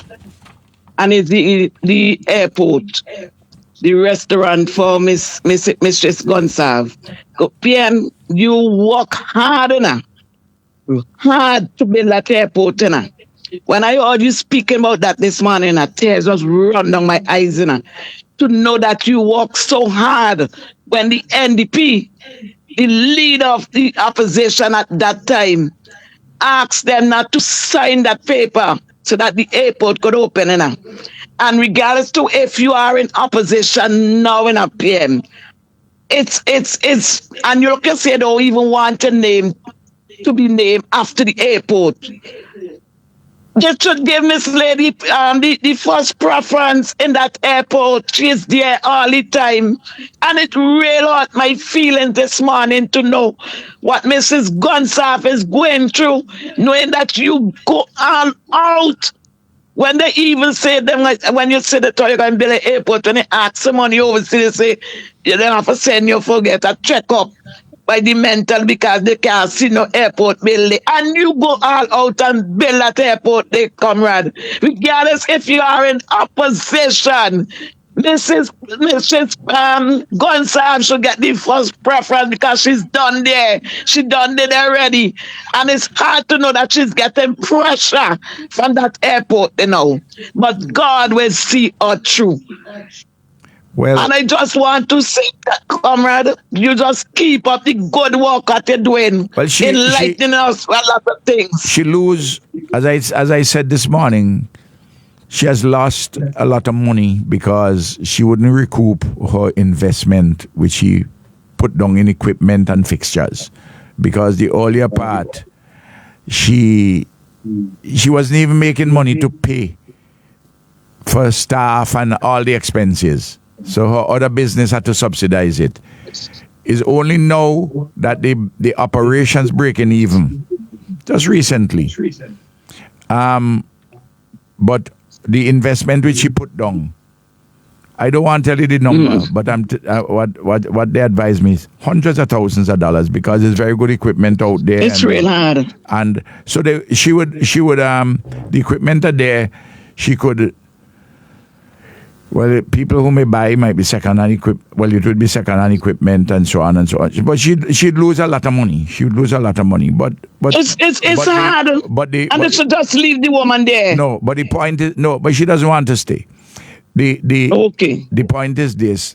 No. Let them get whom they want, and yes, and she has given instructions to her management that they must facilitate in every way a smooth transition. But as I said, if AIA, one of the simplest things might be for AIA to and her management to get a valuer, independent valuer, to value the equipment and the fixtures who are there, and they pay for them and could rent them, lease them the equipment in addition to renting the place to whoever. Otherwise, persons. Let you take out everything. But even there's a nail she run in there, let you take it out. But the thing is this, as I say, people are talking and they don't know. And she didn't go and ask people, It's after they couldn't get anybody. Because remember, Laverne, hardly yes, Comrade. the traffic, the foot traffic in the airport was slow to begin with, so the dance couldn't pay for the light. And she take it up. She took it up because she had she had two other restaurants One where she was making okay on, and another one where things were turning over all right. Where the students ask their people to ask their students ask the university to get her, because they used to come down by Cafe Soli and eat on the like of food and so on and so forth. And that's how she got involved. And then after a while she said, listen, let somebody else do this. I can't do all of what I'm doing. And she was naturally, she'd have liked to make back the money which she make. Of course, because she spend out a lot. Which she put in. But so be it. But Comrade, God is good. So be it. She'd take a loss on it. And but if she had to do it over again, she'd do it for the good. I know, because that is what she loves. The good of the airport. And all those who trying to pull her down, all the free work which she did out there at the airport. Don't mind them. See Don't mind them and the quality of the work there. When you have to refresh those places and you have to do any further redesign internally, interior design, you'll see the kind of bill which would be which they would have to pay. So and people, again, I repeat this. First of all, she only got one of the cubicles. There were two others. And for years, the others there, and nobody will take them up until she said, well, take up the second one. And then the third one, they do storage plus some little things there. Only, I think, must be a year. And she, contrary to what they're saying, she doesn't owe, I'm told, she doesn't owe because I inquired of the airport authority. She doesn't owe the airport for any rent. But just bad mind. But Comrade, let me tell you this. Let me tell you something. Yeah. Let me look. She accept that she had to take a loss on her capital investment, and if that is what it is, that is what it is. You know what I mean? And what become of the workers? Well, I don't know if they will, if any who there will take on any workers or they'd bring their own. They would lose the thing. I understand somebody tell me today the one person of contract to transport her workers says, well, you know, he had gotten a vehicle on the basis that is part of his regular money. Okay. You have to look for the business. That is why the place are for dead. You know, it's bad mind. So that but I see people who are talking and writing. Some of them people draw to my attention. I happen to know them as some worthless people, you know. Some of them. I don't see them. No, I'm talking about what some of them what they write in. I ain't see them really. People draw my attention to them. But I know some I don't see what they write in. I know some of them. I don't know all of them. But some of those who I know, worthless. Don't mind them, man. Some of them who I know, worthless. And worthless. And the craving. The craving. And some of them eat enough food and some of them want to eat a food. And today I'm glad to see that they take it away from her. I don't, well, believe me, they had in their letter to her, they had invited her to apply if she wants to continue. But she wasn't going to do that. She's right. Miss Gonsalves is right. She wasn't going to do that.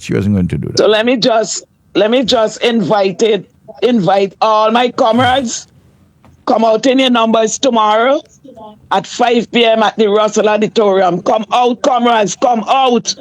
Every time you see me left live, it's gone. I don't pick out my clothes for tomorrow, God's will. So I'm asking y'all to come out in all your numbers. Let's show our numbers. Let's show our solidarity for our Prime Minister and our government, the ULP party. We are in opposition, but we're stronger than them. So come out in your numbers. I want to join you in that appeal. And Yeah. I understand that from all the constituencies that some buses would be organized, but a lot of people come in their private cars. Most people come in their Yes. private vehicles because you have a lot of people in Yes. private vehicles. And those who come in private vehicles give other people ride too. Exactly. Yes. Yeah. All right. Tomorrow will be bright and ready. Absolutely. Okay, comrade. Thank you very much. Yes. Okay, comrade. Take care. Someone making a comment. Good morning, Dr. Al Gonsalves. Remember when the NDP was campaigning, they keep talking about going back to how it was in the 80s and early 90s. So that's what they are doing. Yes. Yes, that's what they're doing. That's what they're doing. So they're going back. But I tell everybody, you know, I heard Laverne, and I understand what she's saying. Comrade Leader, could we take a call before sorry, you? take a call. Okay. Yes. Hello. Go right ahead. Hello. Coach Joe. Hey, brethren. Yes. My Californian. How are you? Thank you very much.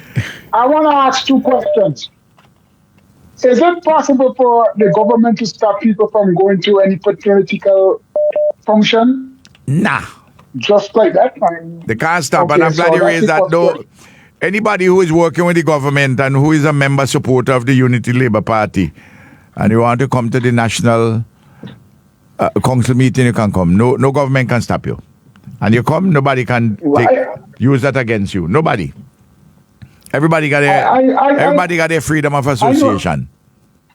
Constitutionally guaranteed. I know that was the answer, but I wanted you to make sure that people hear it from you too, you know? And the next question, I tell you something.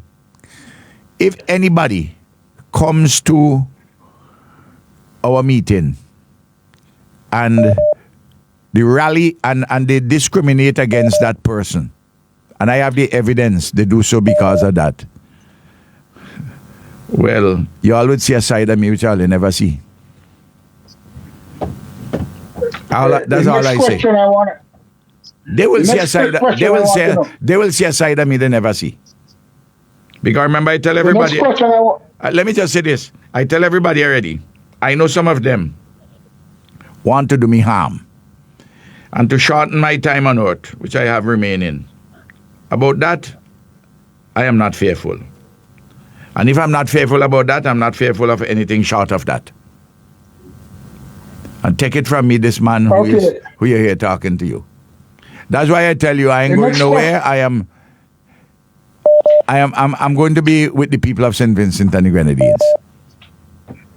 The next question I have to ask, is it wrong for the opposition parties from whatever government, whatever country, to make inquiries from the government as to what is happening? Because, I mean, in order for you to know what's going on, you have to ask questions. You have to ask the people who run in the offices or something like that. Is it wrong for you to ask questions? Absolutely. You can't ask questions? Absolutely. It is within my right. Look, as I said, if you are a permanent secretary of a ministry and somebody comes to me with an issue, I call you. I say, sir, I have someone here who has a problem with your ministry. I would like if they can get an audience with you or somebody designated by you to address this problem. I give an explanation of the problem, and then the public servant says, well, I can deal with it, or I can get John Brong, and I will say, let the person come 9 o'clock on Wednesday morning. Which is, but when you hear people from the NDP talk, I mustn't call anybody in the public service and none of them must talk to me. Well, that is that's a cockeyed, because they're paranoid, they're insecure. I told everybody that before, you know, and they now seen it. They're insecure. You notice in the parliament. Yeah, go ahead. Sorry. The statement I was going to make the last time when my phone wasn't working good.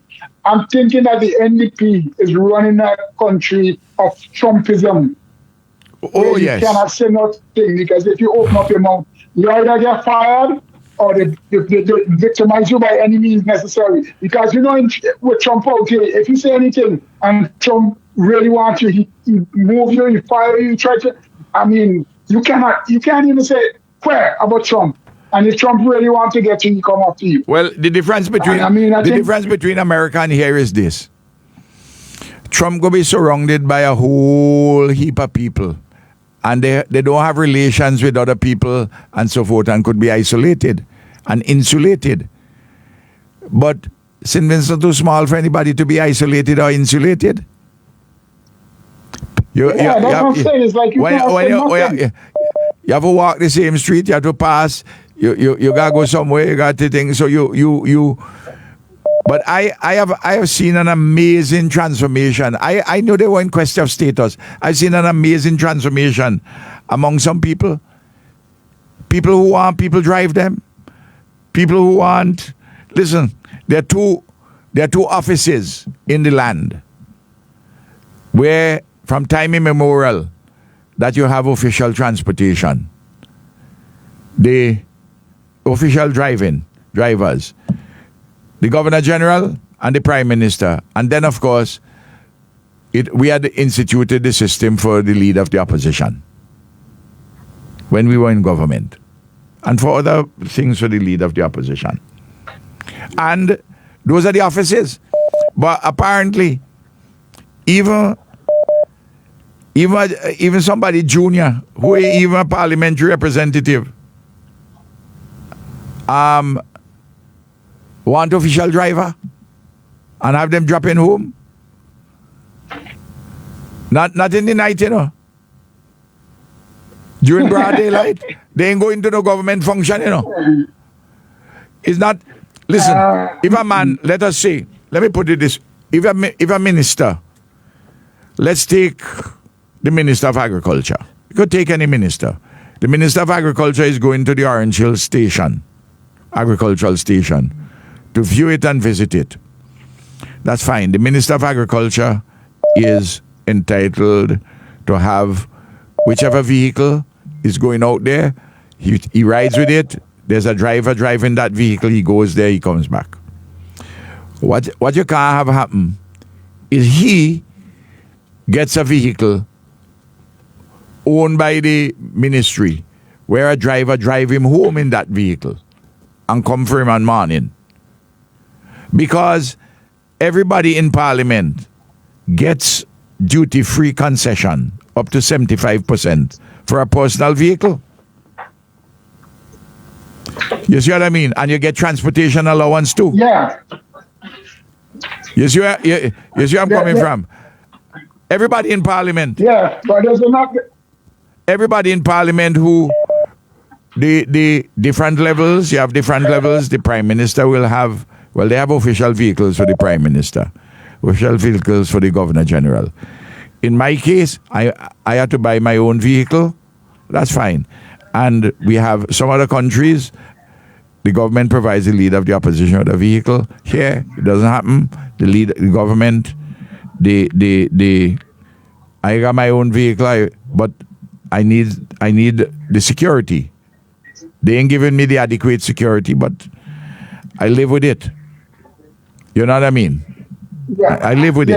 But the ministers of government, they have to buy their own vehicle and drive their own vehicle. That is what we have. That ain't change. And if they go in on an official function, a driver for the vehicle could drive. They can't go and drive government vehicle, The Minister of Tourism can't take a government vehicle and go in it and drive. He's not doing it. I haven't heard that. But he can't do it. He's going to visit tourism sites. He could be driven in a government vehicle. But he can't have them chauffeuring him up and down to his home and back and so on and so forth. No. He doesn't. That's not in the That's not in the policy and it's not in the estimates, and never been.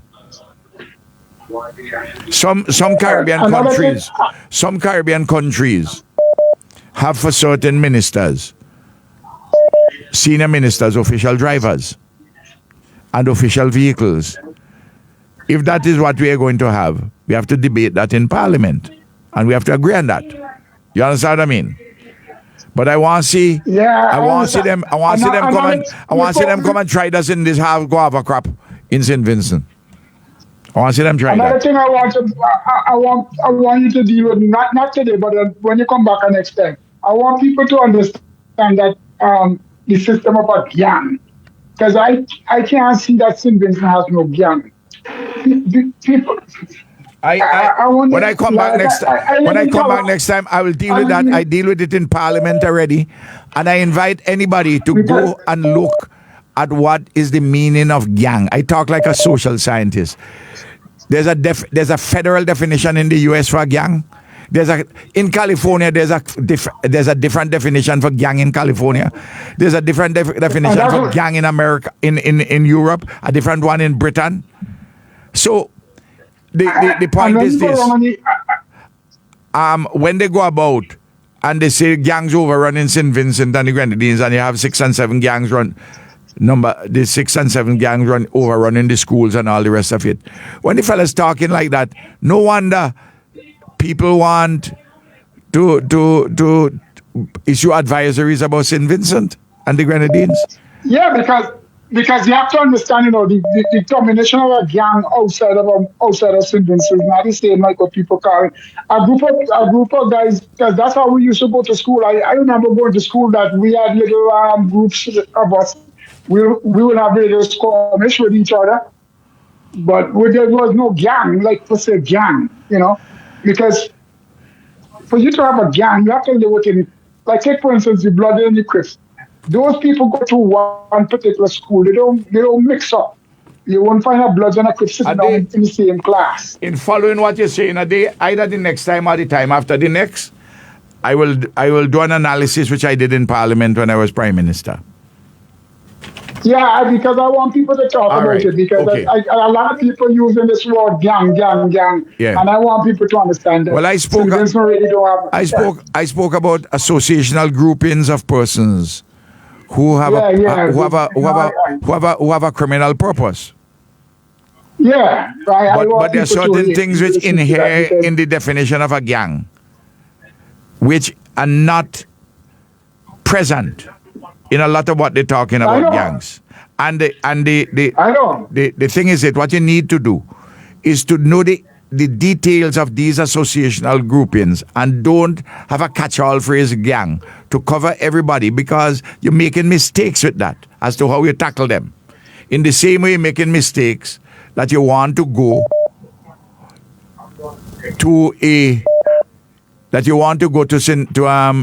schools, to police the schools. Well, I gave my view last week. And if gangs are overrunning St. Vincent and the Grenadines, why did they not put it in the Governor General's throne speech?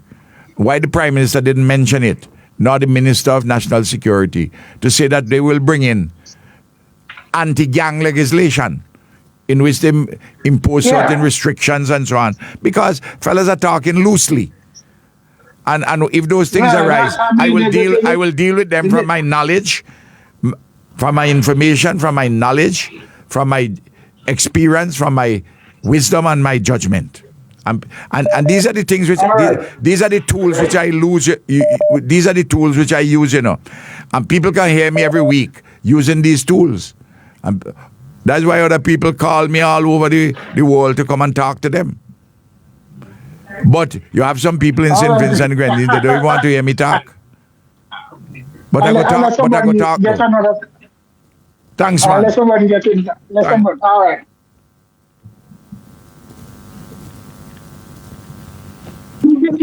Hello. Oh. Hello. Hello. Yes. Good day. Good day, comrade. Good day. I want to do something from the goodness of my heart. And that is, I want to sponsor a van for tomorrow coming out of Central Leeward. You hear me? Easy because to I do. understand it will. Easy to Pardon? do. Just tell Orlando Brewster. Just tell Brewster. I tried calling him, but I'm not getting no answer. Well, he That's might the be problem. hearing, and somebody would tell him, and just call Brewster. Just call Brewster. Because I understand it's an army and rebel that's gonna come out essentially. But isn't that interesting? And I wish that the event was taking This is the place number you have at for Brewster. Independent Park. 493-3900. 493-3900. I have his personal number, Okay, you then. know. Good, fine, good. All right. Okay. But listen to me, no man. Guess what? We're strong and we're ready. Listen to me. I'm all the way far. If I couldn't get a flight for tomorrow, I would have come. But I'm telling you, I'm feeling optimistic. Thank you. Thank you very much. I'm feeling optimistic. Thank you very much. Thank you. Good. So I want to sponsor a van, and I mean it. All right. Thank you. Thank you. Bye. Thank you. Good.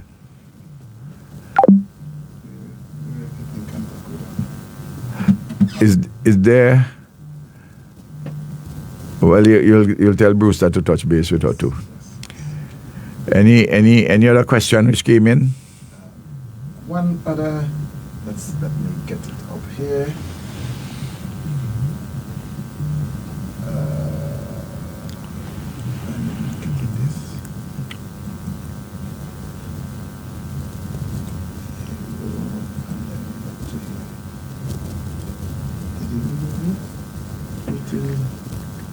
What is the situation with the CEOs of the NIS and the Tourism Authority? What's the what? What is the situation?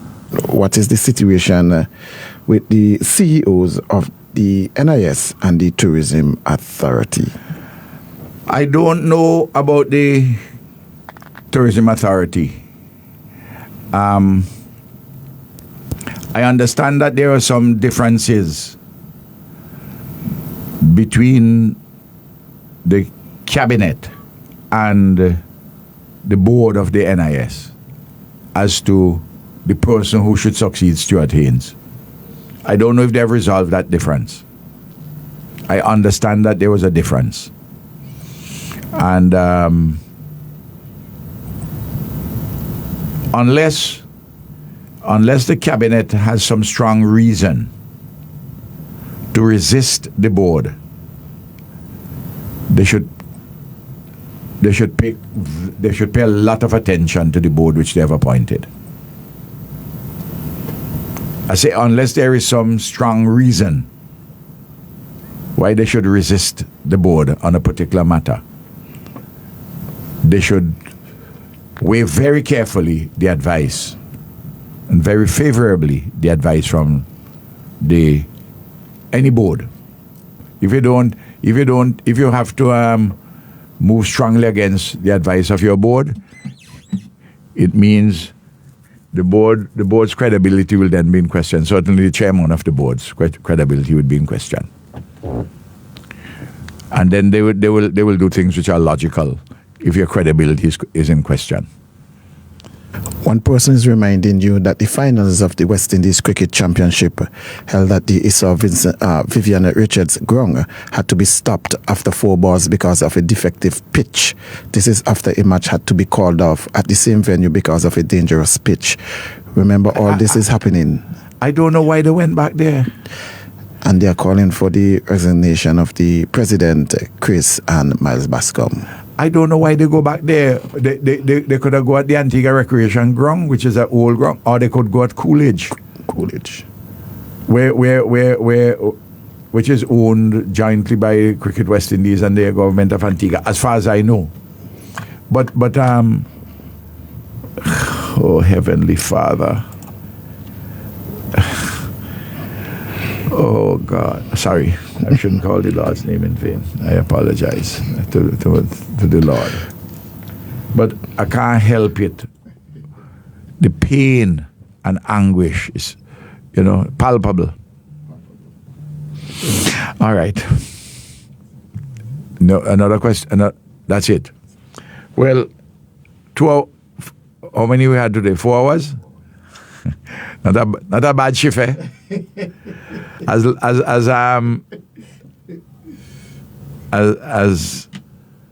the comrade said who called earlier, Laverne, that we said a lot today. We had a lot of information which you gave out today. This is why people listen in this program, you know. And there's always more to be said. This is why the people listen to this program, because this program is one of information, and you're getting judgment. People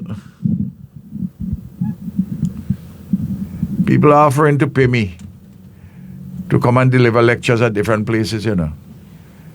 And I'm doing it free for the people of St. Vincent and Grenadines because it's my duty as leader of the opposition and my duty as a parliamentary representative. And I ain't running, I ain't going nowhere.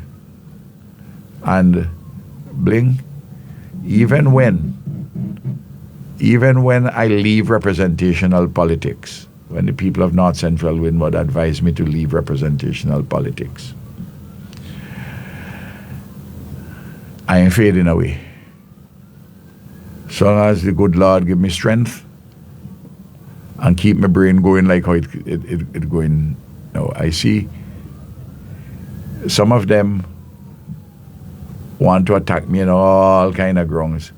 Say my brain, they say he brain like not sharp like how it was when he got in first. Well, they should read up about what happens as people who continue using their brain. How much their brain power and aspects of their brain power are enhanced as they get older. They must read up the literature carefully on it. You know? But people are seeing the evidence anyhow.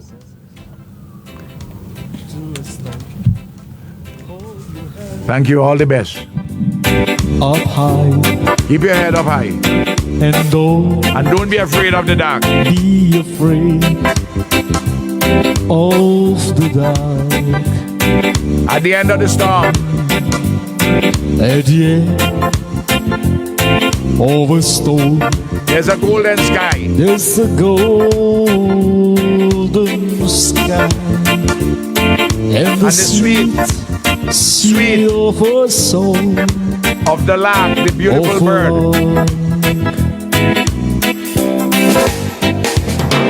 Walk on. You gotta walk on. To the wind. Go to the wind. Walk on to the rain. To the rain. Through your dreams. And though your dreams may be tossed and blown about. And blow. Keep them. Walk on in solidarity. With hope, fresh hope in your heart. In your heart. And you'll never walk alone. Tomorrow, let us walk together at the National Council at 5 o'clock at the Russell Auditorium. Be in solidarity with one another. Have each other back. They can't touch I and I. God bless you.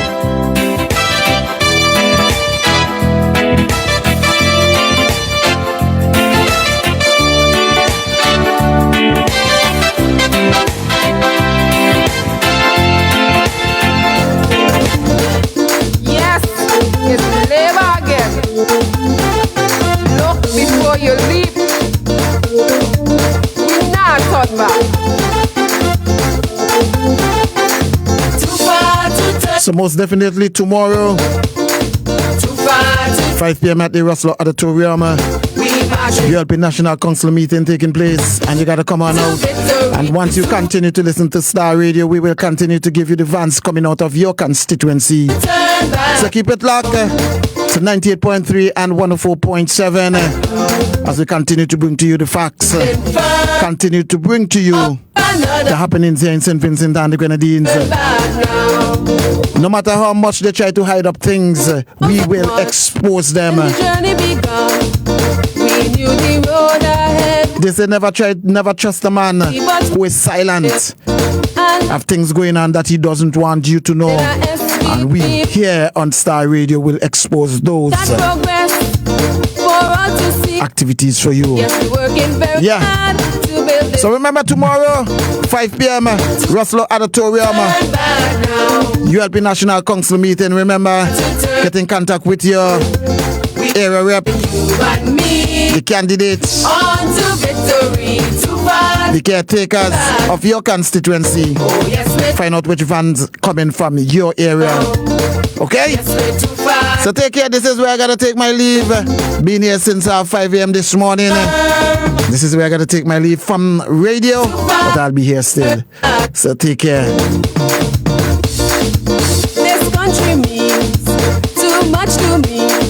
So we now go turn the country back over to NDP. Tell them I say that will never be. They will never stop the progress of ULP. When times are up, we will never give up. Now the country moving on, never we turning back. I say the whole of Labour voting. Yes, we voting. Yes, we